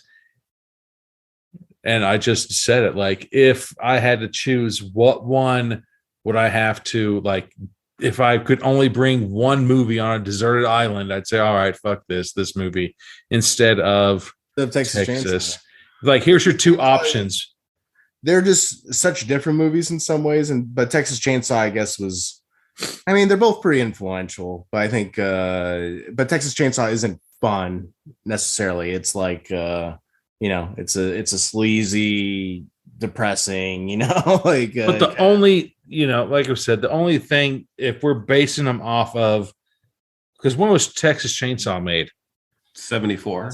was it 74 way back then? Wow. Yeah, way back. Yeah, so this is the That same holds up time. pretty well for 74, though. I have to say. Oh, it was pretty That solid. thing's still pretty visceral, Yeah, it was still good. I'm just saying, like, the what is it? The screenplay, the storyline, at the end of it, that's where the issues came in. At the end of that one versus the end, like this one, like you said, there was a little bit of slow time in the beginning of it, but then from that point on, like, it was Everything picks up. everything was just going. Where Texas, like, there's just like random shit that happened, and then you're like, wait a second. So she jumped out the front window when it was nighttime. She ran across the front yard, got to the road, and the sun's already coming up. How big is their property? Like, what the fuck? And then all of a sudden, she just starts doing the robot in the fucking middle of the road. And that's the roll credits. Like, this one, like I always say it off all the episodes, I like to come into them blind. Like, I watch the trailer and I base my opinion on the movie off of that trailer and how I think about it. And like this one, like I said, I watched the trailer. It looked like it was going to be intense, and it was good. I really enjoyed got it. bit by the Giallo bug, and you can deep dive into Italian horror. There's a lot of not everything is created equal. Not everything is great, but there's but each of them kind of have their own little gems to it, whether it's the score or a scene or a kill scene or let us know. Like, I mean, you have our information, man. Like, if you want to, please come on. Like, I mean, Yeah. every Okay. time, like, I'll put a poll on. All right. I'll All say, right. should Dylan make a fucking 422? And then I guarantee they'll be like, yes. And I'll put the answers like, should he make it 423? And they'll be like, hell yeah, he should. Sure, I'll do it. You know, if you got any money to lend me, I'll do it, man. Dude, we'll do the work for free. Right. But Pieces would be a fun one. If you like Argento, I think Suspiria will be fun. Phenomena, which is got Jennifer Connelly, a very young Jennifer Connelly in it. Wow, Cool J. Is also really wacky. Is it Jennifer Connelly? Am I getting that right? Who's in Phenomena? There is it's got Donald Pleasance and a revenge-seeking chimpanzee also in Phenomena. So yeah, Jennifer Connelly. She's a kid. So anyways. All right. What about you? Final thoughts? I thought it was really good. Yeah, thank you. Like, you don't know what get like. Thank you. Like we always we always joke about like some of the shit that happens in movies, and like I really appreciate you coming on. You know, wasting your time with us, saying no. This is why we do it. This is how we do it, and this is the reasons why. You know, I mean, we're still gonna talk shit about fog machines and dry ice, but at least we know, and we're gonna keep an open like eye on it and be like, dude, that is, you know, every light hits off of them and stuff like that, because we're like, God damn it, this wasn't foggy like 30 minutes ago. It's like everything was recorded in San Francisco. Like fucking every 30 minutes the fog is in, then it's out, then it's in, then it's out. You know? Yeah, I appreciate that. And you know, it was fun, and I like talking about movies, and I think this is a genre that more people should know about and talk about. So yeah, I mean, honestly, you fucking told me about it. I didn't know about it. Yeah. You know, I just know about, you know, horror movies and comedies and shit like that. Like I didn't know about this version of them. Like it's like you said, you probably hit a bug. Be like, all right, we need to start fucking doing these ones now. Yeah, especially if you like the weird, you know, out of left field kind of stuff. You know, no one makes them like the Italians, like they say. Man, there's you'll find some interesting stuff in that field. So, all right, 70s Italian flicks. Yeah, you know, I like that you're doing the indie stuff and the deep cuts and all that. So that's cool. That's you know, those are the ones that need attention. You know, I mean, Deep Red is a pretty popular cult movie, but you know, giving these indie folks like 420 Massacre and these guys attention is very cool of you. So I appreciate that. No, like good work. Keep it.